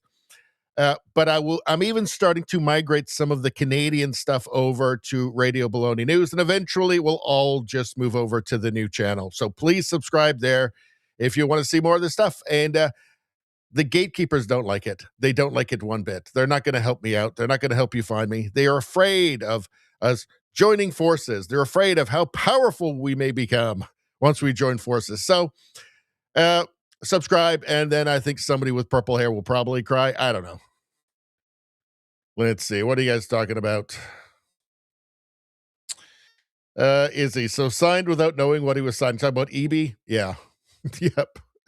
He's a liar. He's a commie, but he's a commie. He's a communist. Let's just call it what it is. Let's see. JDL, how you doing? Didn't know it was on tonight. Yes. Well, because tomorrow night I can't do the show, so I did one a night earlier. So we still get the hours in. Rosie says people should be paid based on merit, not DEI. I agree 1,000%. That's what we used to understand. JDL makes such a good point here. Hit the like button, everybody.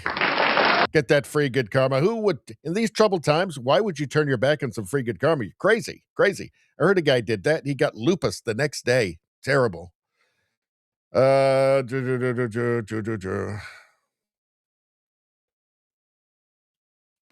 Rosie says, we are all equal. Some are more equal. That's the way it works. That basically sums up what she said, that dingbat. Let's see.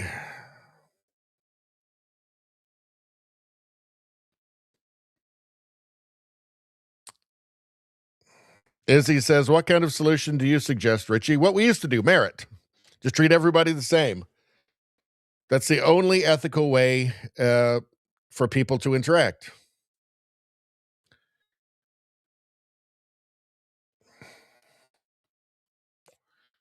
Trudeau Survivor says, soft bigotry of low expectations. The only way anyone other than a straight white male can have a good life is by allocating job quotas. I think at this point, it's just hatred. I think it's racial hatred at this point, I think. And then just people that are just scared going along with it, like the people behind her, that white guy smirking, just looking out for themselves. He'll get eaten last, he figures. Freedom Butterfly, how you doing? Good to see you. All right.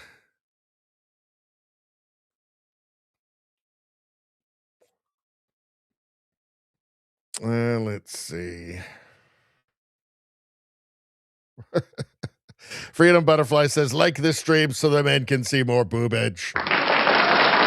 What a great comment. I love it. I love it.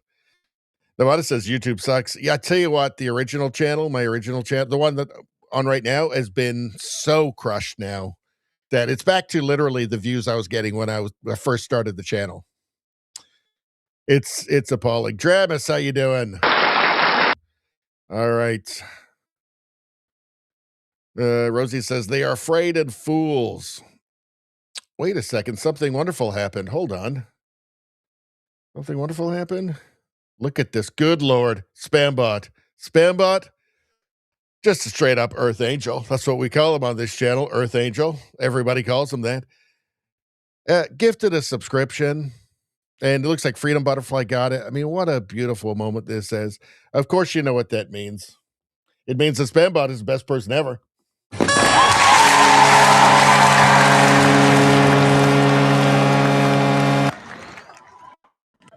People got their heroes from history, you know, the people they admire, the great people, the Einsteins, whatever. I'm not saying they're not great. I'm just saying compared to Spambot, all human garbage, all dog shit compared to him. Still great, but just by comparison, it's not even close. Clearly, with the gift of a subscription to Radio Baloney on Rumble, that makes Spambot the best person ever. Hey, let's go one more time.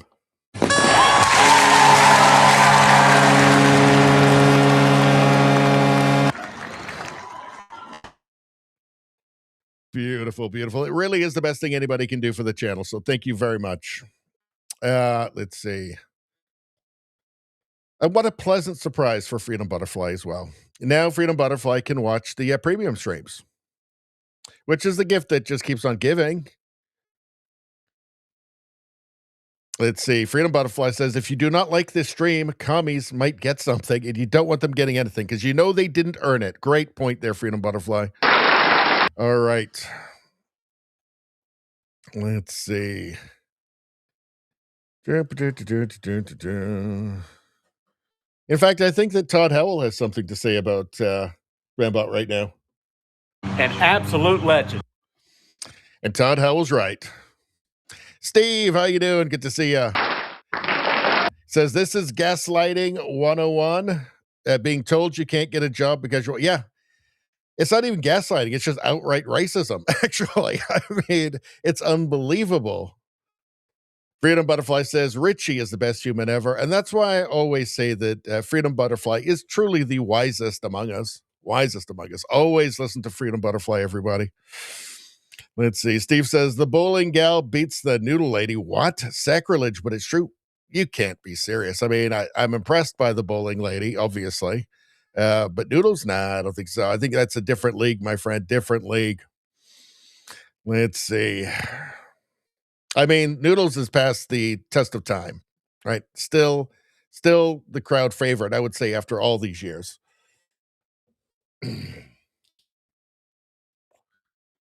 Let's see. What's this? Okay, I guess I got to do Spambot's links now. Okay, hold on. Here we go. What have we got coming up next? What surprise do we have coming from Spambot? Let me see.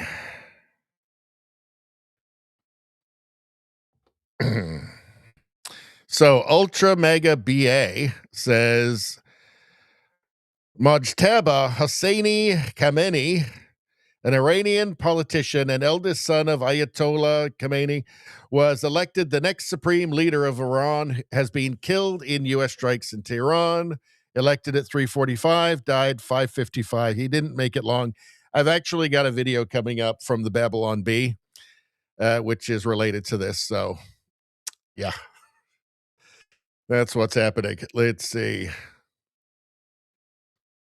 2 hours, Bot says. 2 hours, I know. I mean, nobody is going to want that job, obviously. Rosie says, was Todd Howell at Biltmore talking about Spambot? I do think he had a speech there, actually, honoring Spambot at the Biltmore, obviously. Mental Health, how you doing? All right.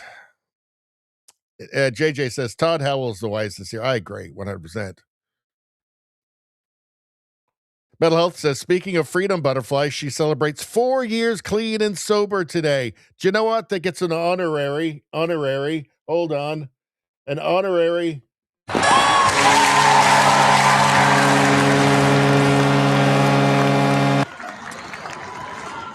Congratulations.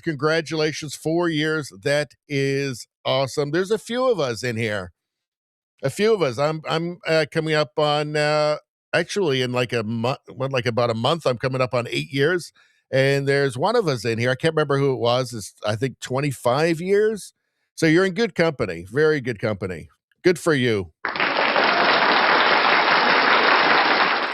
It always makes me really happy when I hear this. When I hear these stories. Freedom Butterfly says, people with turbans are unsexy. Well, I suppose it is a matter of taste. Spambot says, clean and sober is great. It is indeed. Let's see.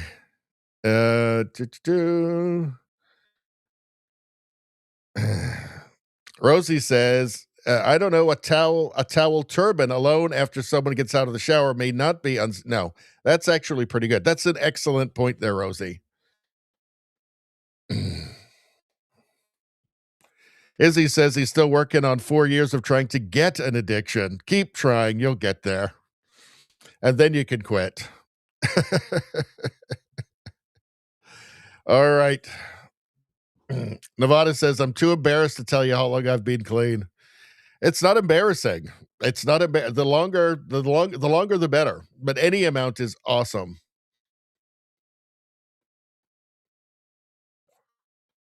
All right. It is absolutely something to celebrate. You know.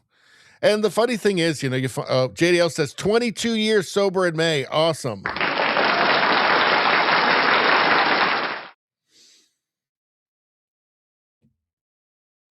And the amazing thing is that, you know, once you get there, you have so much more fun celebrating things than you did when you were wasted, right? Because one thing you can remember it for one. So there's literally no downside. What have we got here? All right, shall we? I think we've done all of this. Okay, let's move on. What are we? An hour and almost 2 hours in. Okay. I told Princess Baloney before the stream, I said, it's probably not going to be that long tonight. I always say that. Mental health has been 5 years clean and sober. Awesome. Good for you. Awesome. These are the stories that make me happy. You know, this is what I love. And JJ Nevada, 34 last October. Holy macaroni. Wow. Yeah, so I don't know. I guess I drew in all of the old Elkies in here into my stream. Anyway, it makes me very happy. And then you get people that are not drunk chatting either, which is good. It's good, by the way. All right, let's take a look here. So it's a bit of Canadian media bias here from Rodriku. Tackling all misinformation at its source. Let's see how 15-minute cities turned into an international conspiracy theory, huh? So 15-minute cities, international conspiracy theory. That's from CTV News. Let's see. Here's CTV News again. New district policy plans including 15-minute cities concept okayed by Edmonton City Council. So let's say 15-minute cities are an international conspiracy theory. 15 minutes later, they're actually happening. Thanks, CTV News. Thank you so much, CTV News. This is Canada. You wonder why? Like you hear, if you're watching from outside of Canada and you think, how the hell do Canadians keep falling for like, why do they keep allowing all of this insanity to happen in their country? This is why, because so many Canadians have been turned into basically zombies from just constant, relentless propaganda and indoctrination. Here, from CTV News. So who was this? This was CTV News. Here's CTV News with some really important information for us. As generative AI and misinformation become increasingly prevalent online, accessing accurate news that matters to you is more important than ever. Yeah, that's why I don't rely on CTV News. With Google's preferred sources feature, you can tailor your search results to include stories from reputable organizations like CTV News. You can tailor your search results to include stories from reputable organizations like CTV News, right? Well, I love CTV News because they tell me things like Like 15-minute cities are a conspiracy theory, and then 10 minutes later tell me that they're happening. That's why I love them, right? That's why I rely on them, right? I rely on them for accurate news. Let's see. This is why Canada is retarded. So here's Travis Donraj. So he worked for the CBC, and he had to leave the CBC because they were censoring him. They hired him. He's not white, so they assumed that he'd be all in on the, I don't know, race communism that's taken over every institution in Canada. It turns out that he wasn't. He's an individual, which the CBC, I suppose, never would have considered because they don't view human beings that way. But he's going to be testifying before the Heritage Committee. He's going to be testifying before the Heritage Committee under parliamentary privilege. He will name names and present facts about what went on at CBC News. Now, I have a video of him. I thought I had... Hold on a second. Let me just...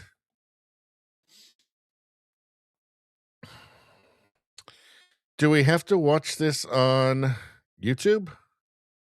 Hold on. Give me 1 second. Hey there, folks. Well, as Okay, hold on. So let's watch this. So again, he had to leave. There's all kinds of legal issues going on right now that he's embroiled in with CBC. But essentially, they wouldn't allow him to be a real journalist and present, heterodox opinion. They wouldn't allow him to have, for instance, like conservatives on that he wanted. And that didn't go over well. Hold on. Hey there, folks. Well, as many of you know, I have been trying to start. Hey there, folks. Well, as many of you know, I have been trying to rebuild my life and my career on this very set after my career in journalism ended in a very public way at the Canadian Broadcasting Corporation. Now, I've told part of that story here, but because of ongoing legal proceedings, I couldn't name names, I couldn't connect the dots, I couldn't lay out who made which decisions and how they were justified behind closed doors. And for months, that silence has worked in the CBC's favor. They have denied everything up until this point. They've tried to control internal and external messaging about the situation and about me. They've tried to discredit me. They've tried to let the story fade, hoping to run down the clock, hoping the professional consequences would break me. Now, I'm battered and I'm bruised, much more than most will ever know, but I am not broken. And I am not shutting up because this story matters. Next Tuesday, I will testify before a parliamentary committee studying fairness in media. Now, I won't be able to say everything because my ongoing human rights case is before the commission, but I will be able to name names, describe decisions, and paint a better picture about what happened inside the CBC. And I promise in the weeks to follow, more will come into focus. Now, I know this story has become partisan. Some want the CBC dismantled, others defend it wholeheartedly. I'm a hero to some, a villain to others. But my mission has never been to destroy the CBC. It's about whether a $1.5 billion public broadcaster plays by the rules it lectures everyone else about. So let me speak right now directly to my old boss, to Brody Fenlon, the editor-in-chief of CBC News. Brody, hey there, it's been a while. If CBC believes in transparency, then prove it. On March 10th, carry the hearing live. No edits, no summaries, no carefully curated clips. There is a lot of news going on right now, I understand that, but CBC does have a website. They have, from what I understand, a YouTube channel, so stream it there if you have to. Let Canadians hear the names. Let them hear about the documents, the practices, the way things run behind the scenes when the cameras are off. Let them judge for themselves and decide what they believe. Well, if CBC won't do that, well, then independent media, do your thing. Because facts matter. This story matters. Because I assure you, it is much bigger than just me. We'll see you on Parliament Hill. If you like this... Well, I'll certainly be covering it. And I encourage everybody to follow Can't Be Censored. So CBC. Because this guy, look, he could have just kept collecting the paycheck, right? But he took the hit to show Canadians why the mainstream media news in Canada is what it is, right? Why it is just an arm of the Liberal Party. Why it just feels like press releases from the Liberals. Because if you step out of line, they will ruin you. They will ruin your professional career.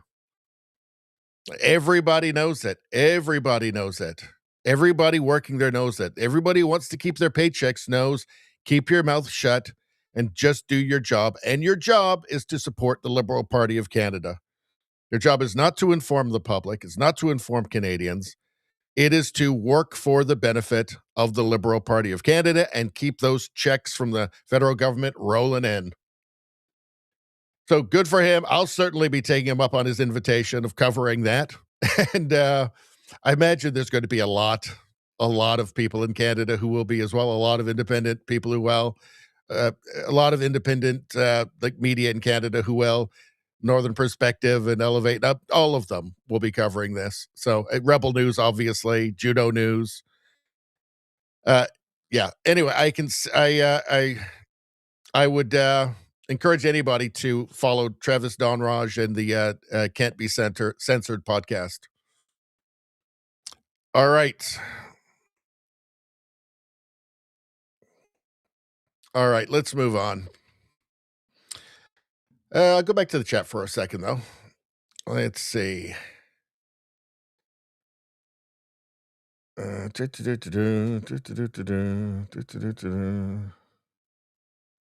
Freedom Butterfly says, watching Tim Waltz squirming was great. Well, we've got that coming up, actually. So Freedom Butterfly says, Cubby gets nothing.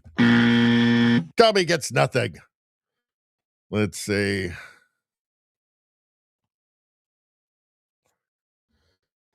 Izzy says, well, I'll have to drink scotch by myself if I had any, or the desire to get some. Oh yeah, then there's the money thing. That's really what's holding me back from my addictions. This is a dry chat, Izzy. So no, you feel free to do whatever you like, my friend. As soon as you can afford some scotch, you go for it. Izzy says, that's okay. I type like I'm drunk anyway. Well, I talk like I'm drunk.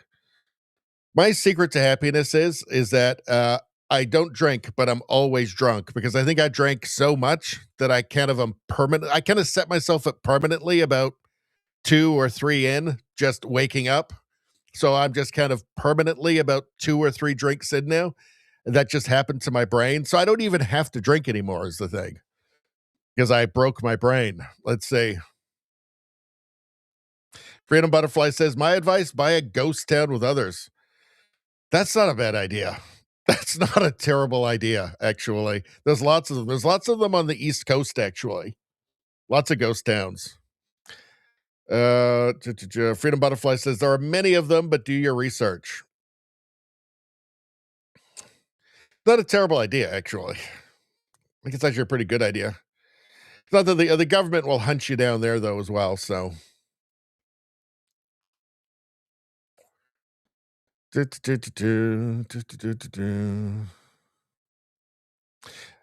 Health says, to hell with the mainstream media, regardless of the country of origin.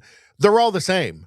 They're all the same. You could take Rosemary Barton and stick her on CNN or MSNBC or ABC News or the BBC, and she would fit in perfectly, seamlessly. You could take Jake Tapper, put him on the CBC or the BBC, work flawlessly, just would fit perfectly, right? They're all exactly the same thing. They're all exactly the same thing. It doesn't make any difference. They're just cogs in a machine, really. And it doesn't matter who's reading the teleprompter.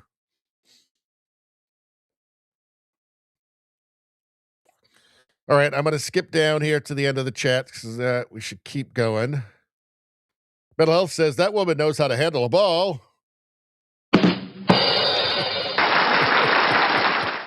I noticed that.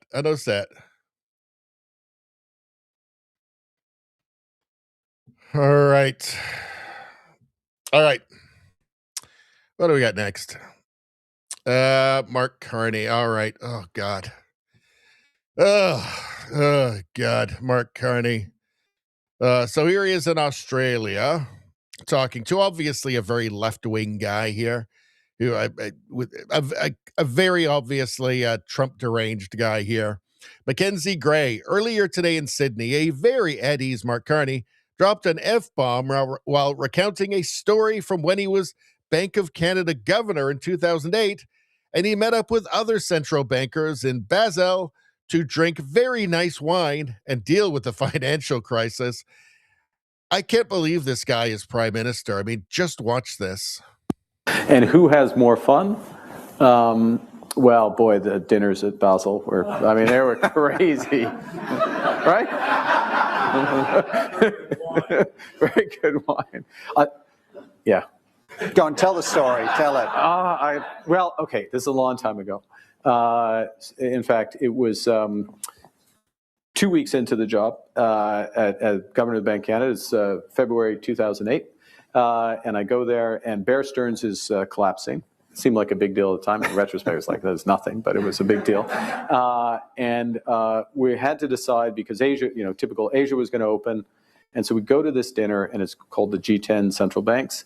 So it's the core group of central banks, and Jean-Claude Trichet is the chair. We show up, and we have an hour and a half to make a decision about flooding the system with liquidity or shutting certain things down, et cetera. It's pretty complex, but we're around this dinner table. It's like a 7-course meal. And Trichet spends the first 10 minutes. He welcomes me, which I thought was nice. Mark, welcome. And then he says, we have the best wine in Europe at this dinner. And since it's the best wine in Europe, it's the best wine in the world. And then he goes through the wines. He describes all the wines, tick, tick, tick. And he's like, well, have this one, but, the Pinot Grigio. And I'm like, fuck. And then he finishes it, and he says, okay, listen, we have an hour. And he says, okay, we have to decide, because the politicians are useless, basically, as he says. And if we don't decide here, all is lost. Ben, what should we do? Anyways, an hour later, all I remember is I'm like, yeah, the wine is fantastic. How much are we on the hook for? But anyways, we got it done. So yeah, the central bankers have a lot more fun, and we're working. Well, it's unbelievable how out of touch this guy is. I mean, you're really getting a view here into his life and his psychology and who he really is. Who he really is here. I'm amazed, actually, he said this publicly. I mean, it's I'm so happy that he had a wonderful night with the finest wines in Europe while the financial crisis was going on, and they still left an hour, to deal with the crisis. I mean, the truth is, for Canada, it was Harper and Flaherty, the finance minister, who solved it. He did what they told him to do, is the truth. But it's unfathomable that he would just reveal this publicly. I mean, wow, talk about being completely out of touch. If he wanted to look like an elitist globalist, which is what he has himself said that he is, I've shown you the clip. But if he wanted to look any more like that, he couldn't. He absolutely couldn't. Will Canadians wake up? Will enough Canadians see stuff like this to wake them up, or will they even recognize what it is? I don't know. But keep doing this, Mark Carney. Please keep doing this. It can't hurt. Let's see. Scott Robertson posted this. Let's see. Prime Minister Carney on meeting Xi Jinping. So Mark Carney is obviously very into China. Mark Carney obviously loves China for a bunch of reasons. I mean, they have lent his company Brookfield, $250 million or Chinese state bank. So shortly before he became prime minister. So there's one reason he loves them and why he goes over there and he essentially kneels to Xi and talks about being part of the New World Order, obviously led by China. I mean, nobody in that room thought it was going to be led by Canada, obviously, right? But let's hear this. What does he say here? It's interesting. The first time as prime minister that I met with President Xi, which was at the APEC summit in November, he chose to spend the first 10 plus minutes discussing how he wanted the personal interaction to be. And if I were to summarize, no surprises. If you really care about something, be clear. Don't lecture me. I mean, he didn't say it this way, but I interpret it. Don't lecture me in public. Bring issues to me directly. Then, I mean, there is some recognition, obviously, the responsibilities of democratic leaders to be transparent in public, but don't start in public and then try to backfill. So it's interesting. The first time as prime minister. What? So, like, check with him first? I mean, wow. Leader of the free world right here, folks. Leader of the middle powers right here, folks. Mark Carney. Wow, what a great job we've done as Canadians electing this globalist creature to run our country. Wow.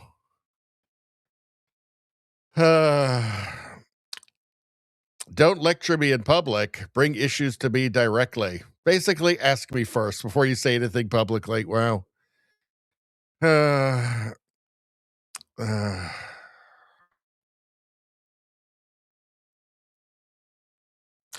All right, what else have we got here? Hold on.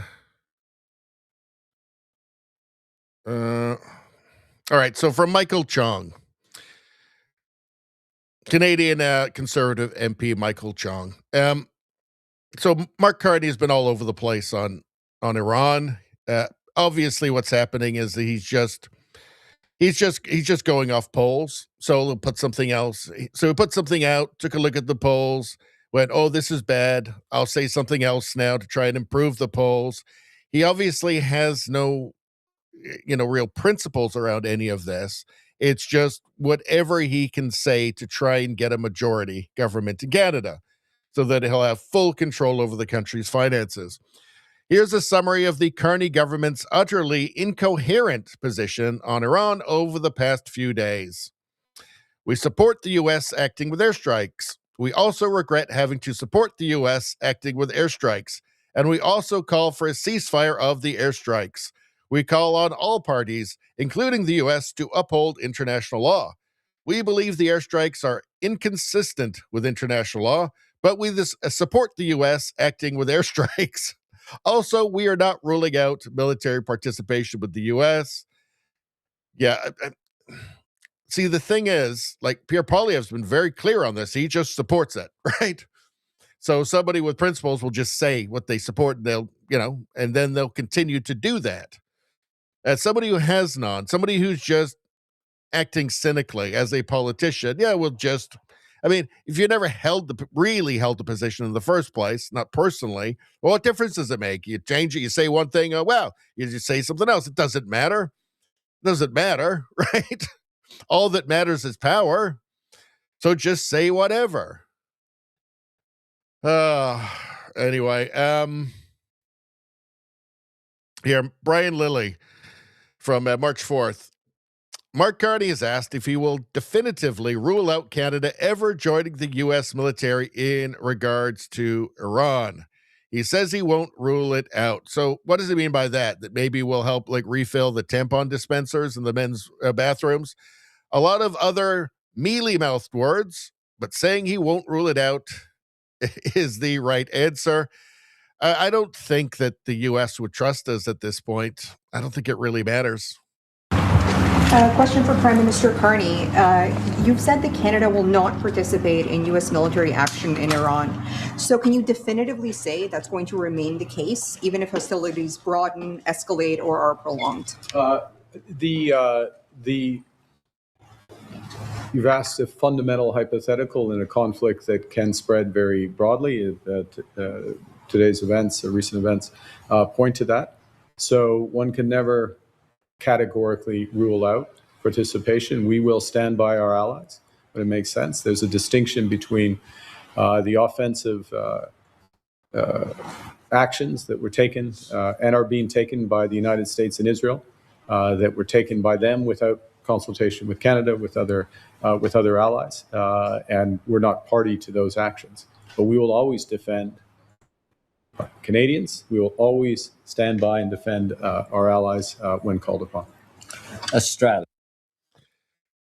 Yeah, I thought there was a rupture and our relationship's never going to be the same again, and we're leading a revolt against the U.S. or something. Will Canadians get sick of hearing this guy talking? Because it never really means anything. All right. All right, let's move on. Actually, give me 1 second, you guys. Do we have another bowl? We have another bowling video here. Let's move on to this. Give me 2 seconds, you guys.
All right, thank you for your patience, everybody.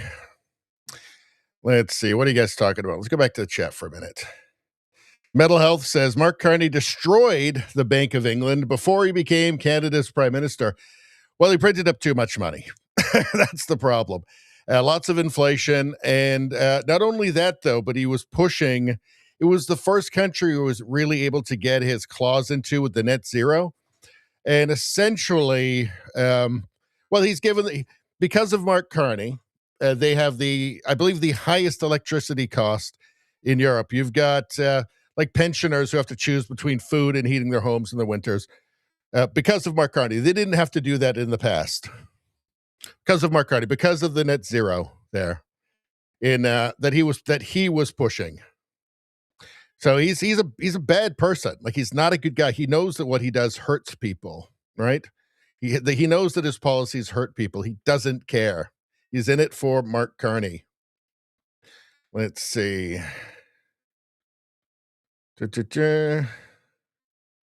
Izzy says, I feel so bad for his suffering over a long wine list while they decide how to deal with the peasants. Yeah, during the financial crisis.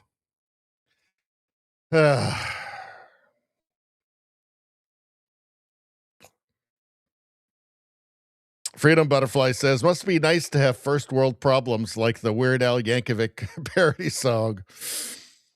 Yeah, he's just unironically telling us about his first world problems during a financial crisis. Great. Mental Health says, Mark Carney has zero shame or soul. Yep. And also, by the way, he's absolutely as woke, if not, he's actually more woke than Justin Trudeau. Freedom Butterfly says he's a psychopath, the guy in the vid. Are you talking about Mark Carney? Because that's who I think it is. Psychopath, I don't know. Maybe just sociopath.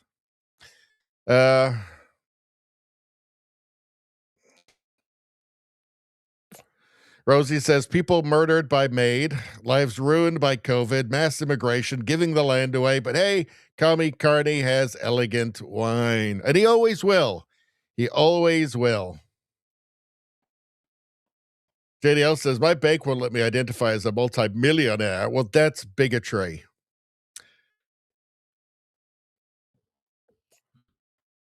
Let's see. All right, I'm going to skip down a little bit because I want to get moving now although we're not got that much left, I have to say. Let's see. JDL says Iranian refugees and migrants will be coming. Well, I don't know if Carney will want them though, because a lot of them seem to be pro-West. So it sounds like, because the Iranian diaspora integrates actually really well to Western countries. These are the people who didn't want to live in a theocracy, right? That fled after the revolution. So them and their families actually have integrated really well into the West. So Carney won't want them because they'll be less likely to vote liberal. Radio streamer, how you doing? All right. Those commies are trying to keep him off the chat, but he won. He won. Commies get nothing. All right. Radio streamer says, sorry I've not been here lately. Housework has been more tiring than usual. I've been murdering various shrubbery outside the past few weeks. So we have to murder it. Shrubbery is evil. Everybody knows that. Let's see. Izzy says, I can't tell what she got. Her butt is in the way. That's a problem with this video. Let's see. JDL's in tornado season. Watch out. Let's see. All right.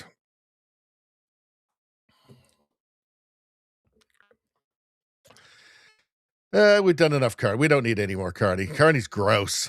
Tommy Robinson, Manchester Islamic Center was holding a silent vigil tonight for dead tyrant Khomeini.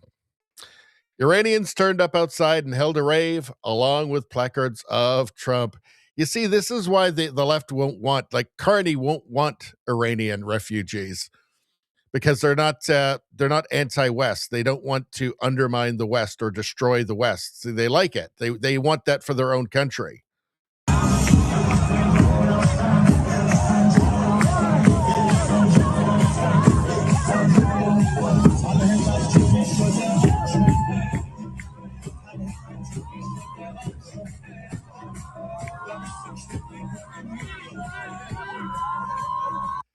I love it. And with the pictures of Trump, that just drives the lefties nuts.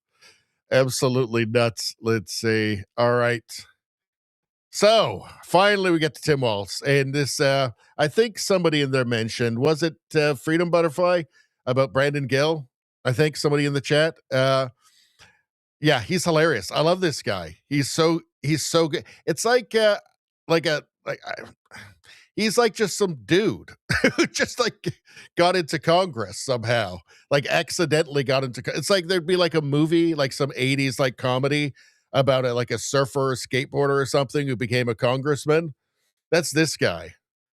So let's take a look. So he's just exposed Tim Walz with this line of questioning. Well, what line of questioning?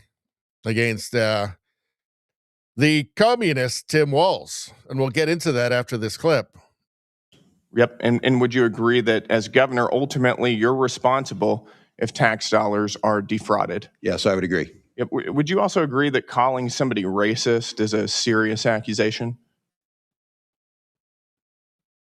If they are racist, I think it's probably I'm asking accurate. you, is that a serious accusation to make about somebody? I think it's just an observation of reality. All right, well, let's go there. Is it racist for a government official to identify fraud? No. No. Is it? But he did say, though, that it was. Right, hold on a second. Just wait a second. I should have pulled this up before. Hold on. Tim Walz says Somali fraud is racist. I'm sure I read something. Oh, here we go. Hold on a second. Wait a second. Hold on.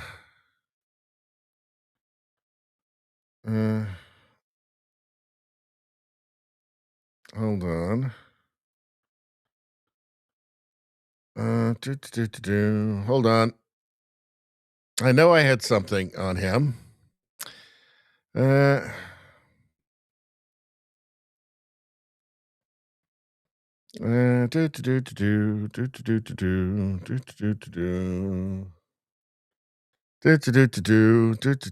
going to take 7 minutes exactly.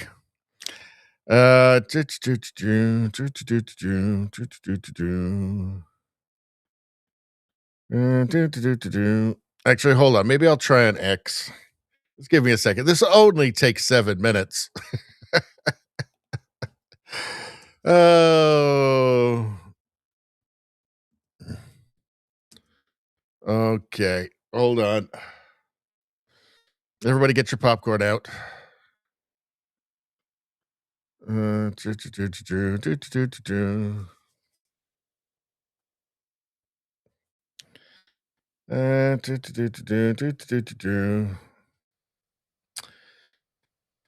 Sometimes it's hard to find these things, even when you remember them. Okay.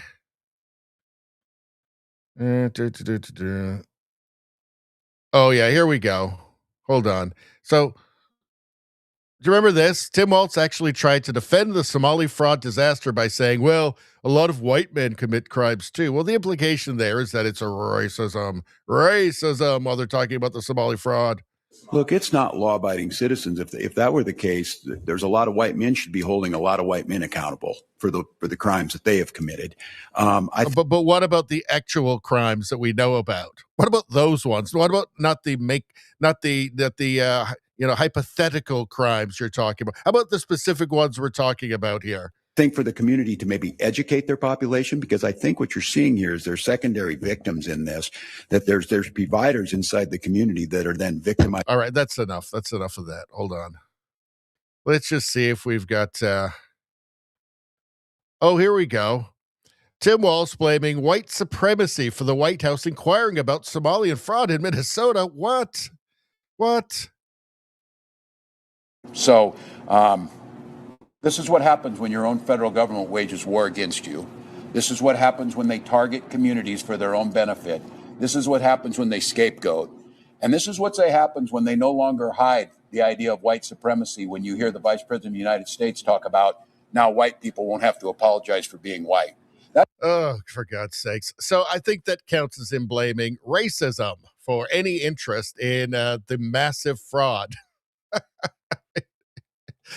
Oh, you can't. So what did he say again there? I think it's just an observation of reality. All right, well, let's go there. Is it racist for a government official to identify fraud? No. No. Is it Islamophobic? Except you said that it was, though, as we've just seen. But anyway, let's continue. Phobic? To identify fraud? To identify fraud?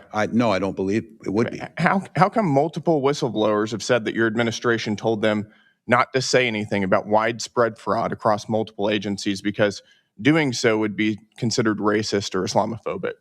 I can't speak to it because it's not anything I would say.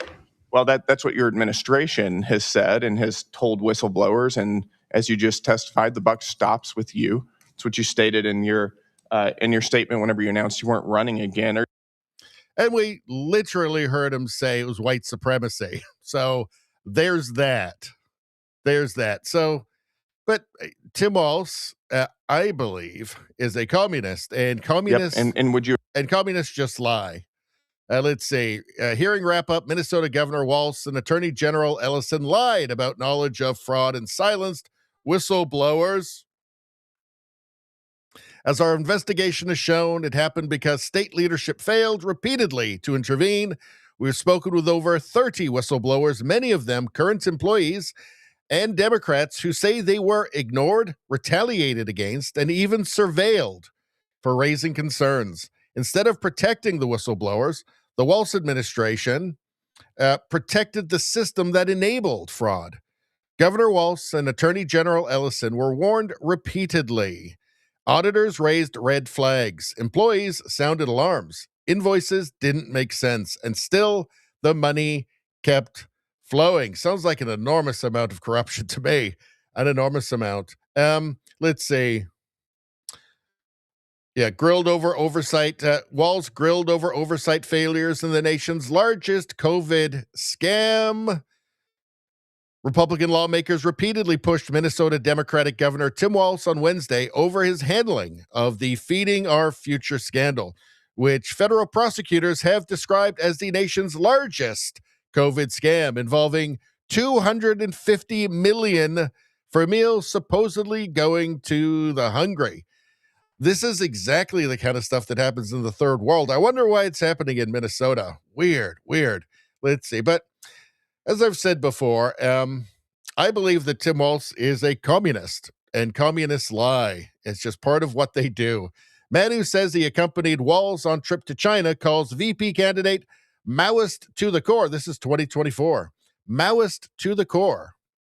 The former student also told Alpha News that he submitted a report with the House Oversight Committee and spoke to a staffer for Representative James Comer. Let's see. There's Walz in China there. I guess that's the Great Wall. A man who says he joined Tim Walz on a trip to communist China is speaking out about his experience of traveling to the country with the future vice presidential candidate. Quote, it was almost a daily revelation of how much he adores the communist regime, the former student told Alpha News. For over a decade, Tim Walz traveled to and from China. China. That's how you say it. There he is in China. Honeymoon in China.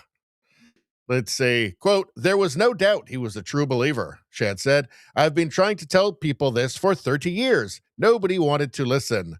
Quote, at night, we'd go out, we'd walk the street fairs. We'd be buying souvenirs, and Tim was always buying the Little Red Book. He said he gave them as gifts. I saw him buy at least a dozen on the trip. Mao's Little Red Book. Huh. Well, Tim Walz wanted a wedding to remember. Tim Walz. Walz's China chops. He wanted a wedding to remember. So he said, so Tim Walz wanted a wedding date he would always remember. So he chose June 4th, 1994, the 5th anniversary of the Tiananmen Square massacre. So normally if somebody were to do that, they'd wanted it to be on a day they'd always remember, right? It wouldn't be a massacre. It would be something that they liked. So I'm assuming that he likes it. He thought that was a good thing that they cracked down on those students because he's a communist. And that's the sort of thing that communists support, obviously. So, yeah, Tim Walz. I think he's a dirty, lying commie. That's what I think. All right. So, we're going to get to the last tab after this. Let's do the chat really quickly here. Let's see. Metal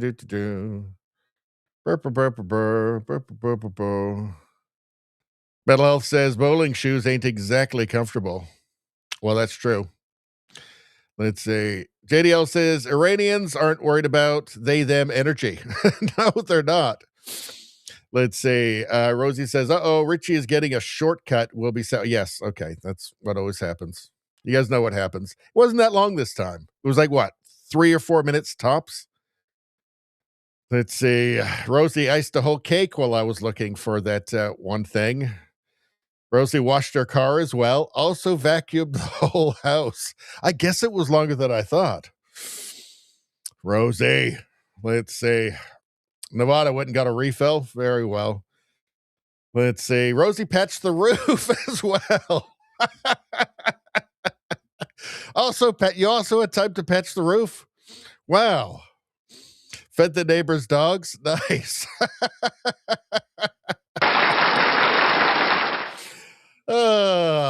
You gotta give me a stitch. Let's see.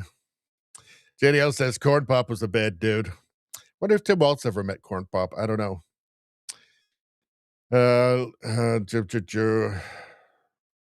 Freedom Butterfly says that was me who mentioned Brandon Gill. There's some other clips where, yes, yeah, that's who it was, yeah. And there's some other clips where he's really quite hilarious. As he says, what about the crimes that have been caught?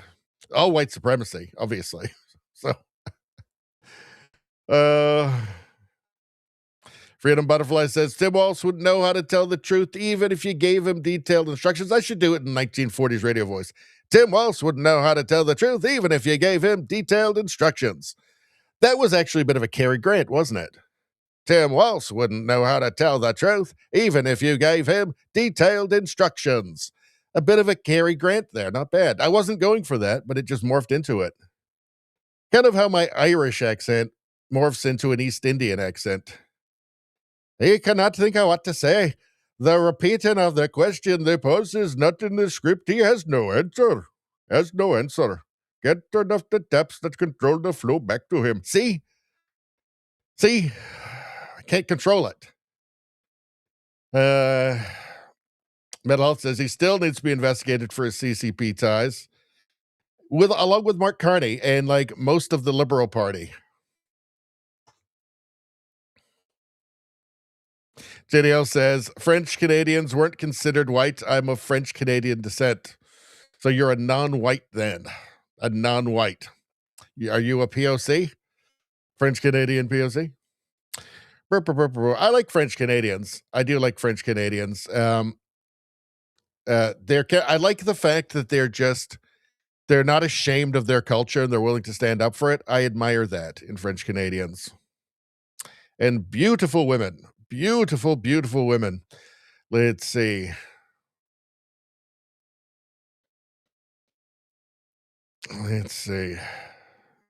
Rosie says, everybody in the chat looks the same color to me. Me too. Let's see.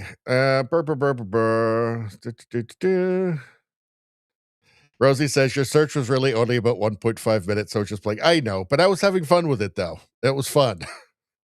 That was making me laugh. Freedom Butterfly says, Metal even took out the entire neighborhood's trash while you're looking for that clip. Oh, the chat is so cruel. All right. Cruel chat. All right, let's get to the last thing here. What do we got? See this one? I don't think that Rosie sent this in, but I knew that Rosie would like this one, so I grabbed it. Look at this. Beautiful lynx spotted in Calgary today. Maybe that's going by Spambot's house. There's actually a lot of wildlife that it's just because like Calgary is just kind of in the it's just surrounded by wilderness, right? So I mean, not like forests, but like prairies and stuff. It's just kind of stuff wanders into Calgary. Look at these guys. Oh, we don't need the music. Anyway, pretty cool. This is what I was going to show you guys earlier. I should have shown you this when we did the Iran tab earlier. Breaking, Iran announces their new supreme leader. This is the Babylon Bee. I've watched this and I approve it. The assassination of the supreme leader of the Islamic Republic of Iran is a great crime. As the new Ayatollah of the Islamic Republic of Iran, I pledge that this atrocity will not go unanswered. With all our strength and determination, we will make the perpetrators of this crime regret the dawn.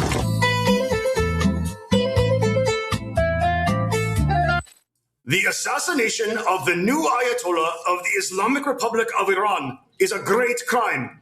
As the new Ayatollah of the Islamic Republic of Iran, I pledge... I love the smiling Ayatollah here pointing to his watch. Hello. New Ayatollah here. Look, I really didn't want this job, okay? I just joined the government like 3 weeks ago, and I was sitting in a cubicle way off in the corner, and next thing I know, some folks talking across the office are all like, let's get Ahmed to do it. No one will miss him. I heard you guys. So, yeah, I'm just hoping we can all be cool here. There's no need for things to get all... Oh! Wait a minute. False alarm. It's just my new pager. It's the latest model. You can even play Snake on it. In fact...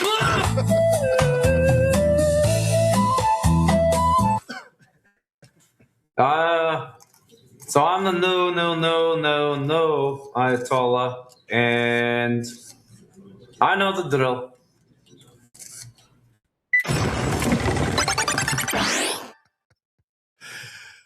It's a little dark, but it's funny though, because that's kind of what is happening. I got to save this. I can't play this. I can't play that. Got to save it for the Monday stream, for the premium stream. The woman playing the recorder with her ass. What's this here? Rabbit. What's this? Rabbit hole bot. What's this? Breaking, a new and more lethal COVID variant has been detected. Oh no. It's called BS 24/7. It attacks the truth and insults your intelligence. Well, that sounds like a powerful one. What is the next one, by the way? Aren't we overdue for a new one? I think we're overdue for another one. Let's see. Governments worldwide are struggling to contain a new virus that would have a huge impact on billions of lives. The virus is called truth, and you guys knew that. I didn't even have to reveal that last word. You guys knew it. Oh, dear. BS 24/7. Yikes. What's this here? Jump. Rosie must have sent this one in. Let's see. There he goes. Go. Get in there. There you go. Little dogs are hilarious. They really are. Okay. What do we got now? You cannot look at this and think God does not exist. So let's take a look. So this is like a bird building, like sewing a nest, which is incredible, is it not?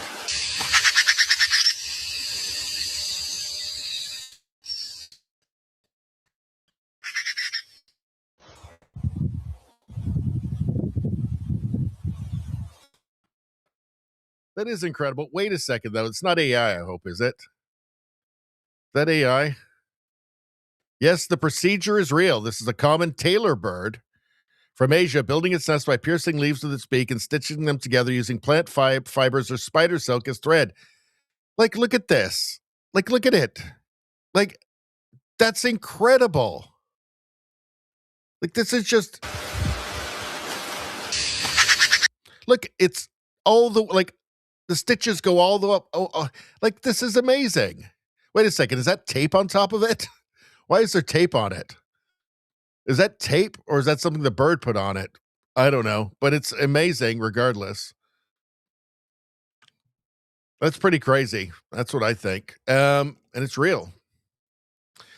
Let's see. Josh Sider always exposes who the left truly are brilliantly. So these are very popular videos, by the way. These are, I think, I've got two of Josh Sider on the new channel, Radio Baloney News, and they're both, in thousands of views.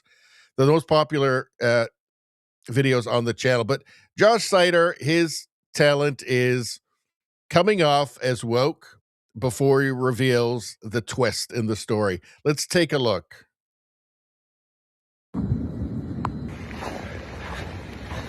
Can I help you? Hi, do you live here? Yeah, I do. And why are you recording? So I saw your flag and I really appreciate it because I'm actually with the Fighting Fascism and Right-Wing Tyranny Symposium, or the FARTS. And we're under a lot of pressure right now because we're trying to defend against MAGA. So we're circulating a short questionnaire. I was wondering if you'd be willing to answer a couple questions. Yeah, I can do that for you. Okay, great. I'm Finn, by the way. Nice to meet you. Nice to meet you. I saw your flag, so I figured you'd be a good person to ask. Would you support labeling conservatives domestic terrorists? Yeah. Okay, great. And I mean, we might as well call them maggots, right? Oh, absolutely. Do you do that sometimes? I do. Okay. Wow. And do you let your kids interact with maggots at school or anywhere? No, absolutely not. Okay. And would you support kind of just rounding up these maggots and putting them in jail or re-education camps so they can understand why their beliefs are harmful? Yeah, I would. Okay, great. And the last question, do you understand that you sound just like a Nazi? No, I don't. Yeah, you literally sound exactly like a Nazi. You want to round up the maggots and put them in jail and re-education camps, and you won't let your kids interact with them? Okay, and so what's the point? So, okay, you think you're against fascism, but you're actually endorsing fascist policies. No, I'm not. Just Yeah. get off my property. So, okay, now you really sound like a fascist because you're. Off of my property. I thought no human is illegal. Off. I thought no human was illegal. Get off of my property now. Take care. Off. I'll put you. The farts are gonna put you on a fart watch list. You know, the thing is, whether or not this is real or scripted, and it may actually be scripted, it doesn't really matter because we know they exist. They make themselves known all over social media. You know, these are the people who celebrated after Charlie Kirk. So, and you know, the value he provides here is exposing, you know, the hypocrisy and how they really have no principles, right? These far leftists, these virtue signaling far leftists, they really have no principles. They just know which way the wind is blowing in their bubble, and that's it. And they don't care. They're not interested in reality. And essentially, it's like talking to a brick wall. All right, let's move on. Looks like we lost mental health. Have a good night, man. Good to see you. All right, what have we got here? Looks like it looks like spam has given us a link. Let's check it out. Copy link address. There we go.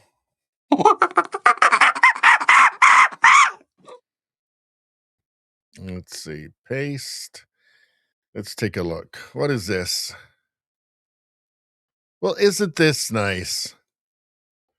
Biltmore Estates. Spring at Biltmore, which is the best place. I mean, it's, I think, kind of the center of the Radio Baloney universe, the Biltmore.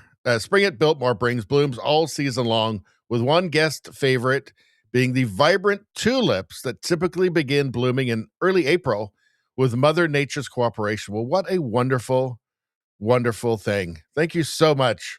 Thank you so much, Spambot, for bringing this to us. The Biltmore. My God, what a place. Just a bit of heaven on earth, right? Everybody, just a bit of heaven on earth. All right. Republican comedian destroys trans logic. Uh-oh. This is a must-see. This guy is hilarious. All right, let's take a look. What is he going to say? I hope it's not offensive.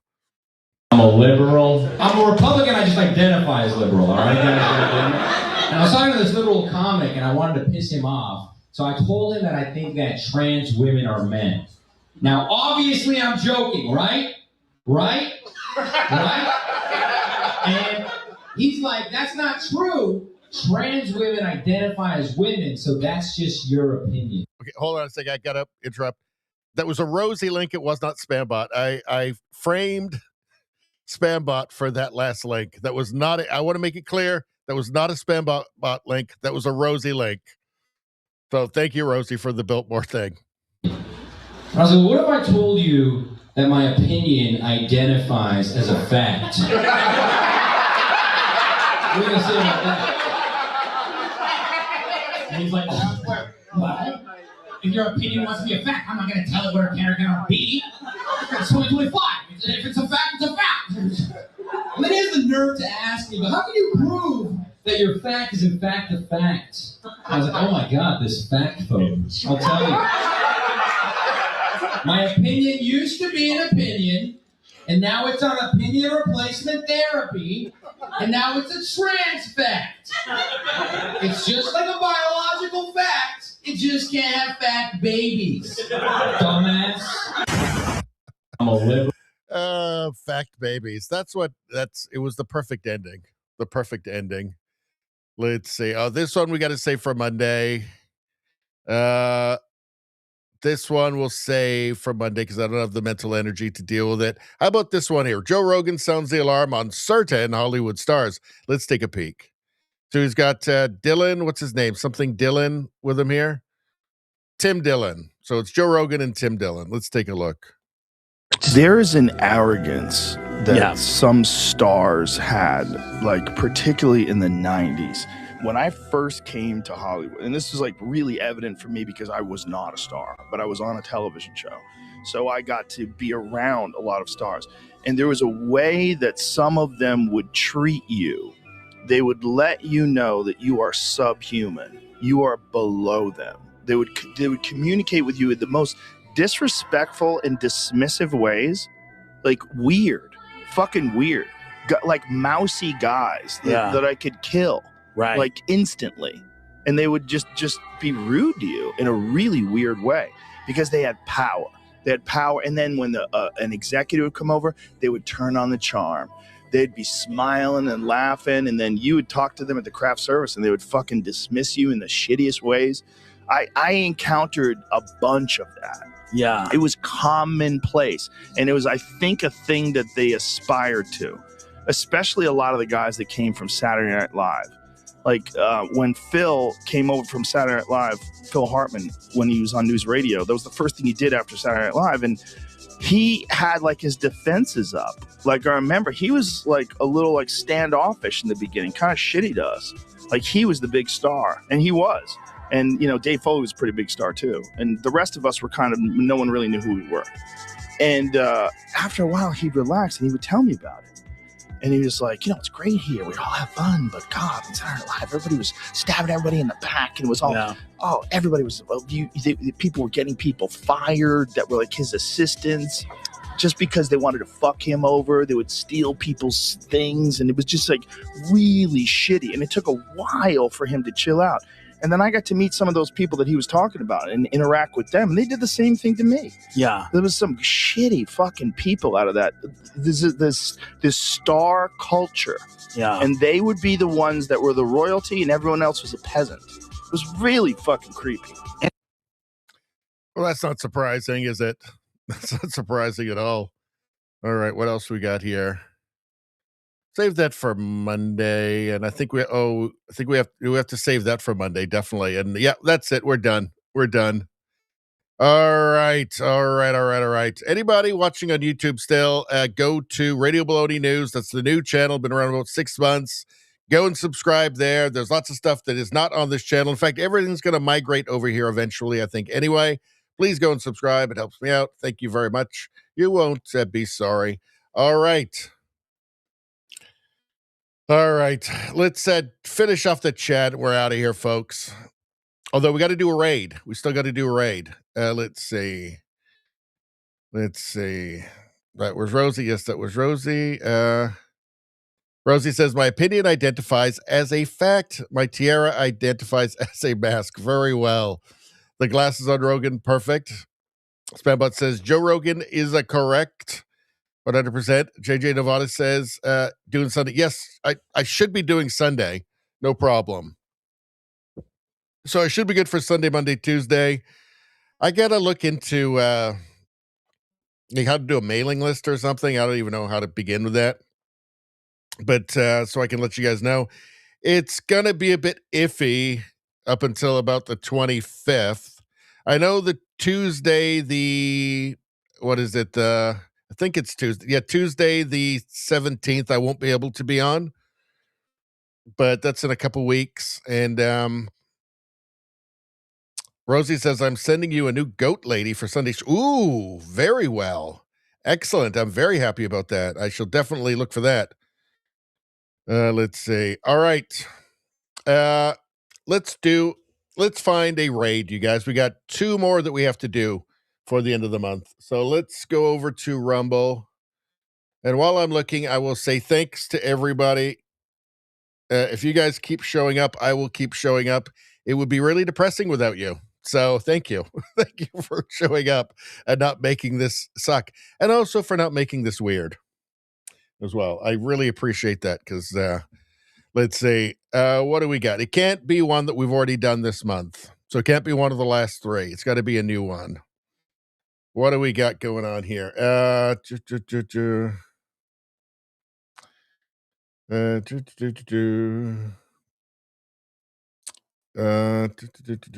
Let's see. I don't know. What about lurk, bat? I don't know. What are all these? The one we haven't done before? Let's see.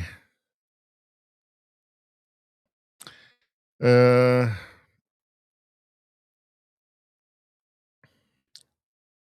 is autocorrect worse than not having autocorrect?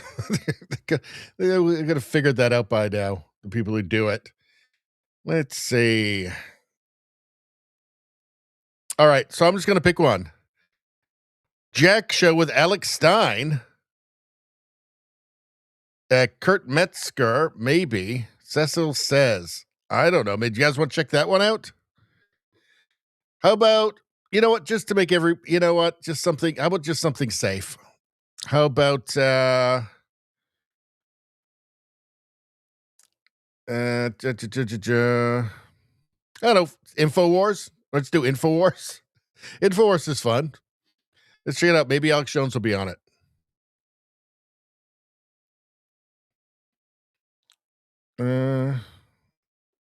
Is it running? Is it doing anything? I don't know if it's actually doing anything.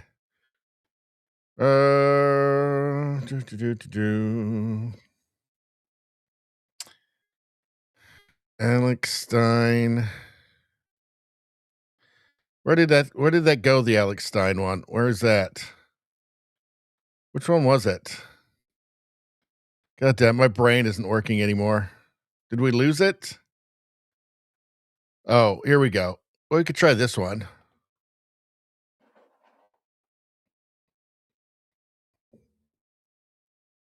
All right, let's try this one out.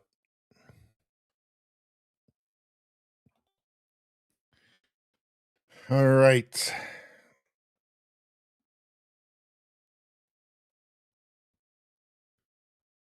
Right. Alex Stein is funny.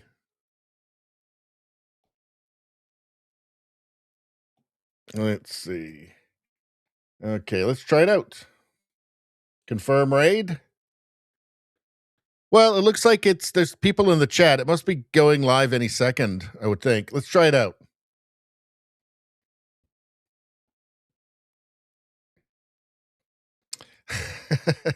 Alex Stein is funny. I've shown you clips of him before, like asking questions at like school board meetings and stuff. He's very funny. All right. I'll put this back on for now. All right. There we go. All right, everybody. Everybody who's still left over on this side, I will see everybody Sunday. And yeah, everybody have a great weekend, a great Friday, Saturday. See you on Sunday, 6 o'clock Pacific, 9 o'clock Eastern. Good night, everyone.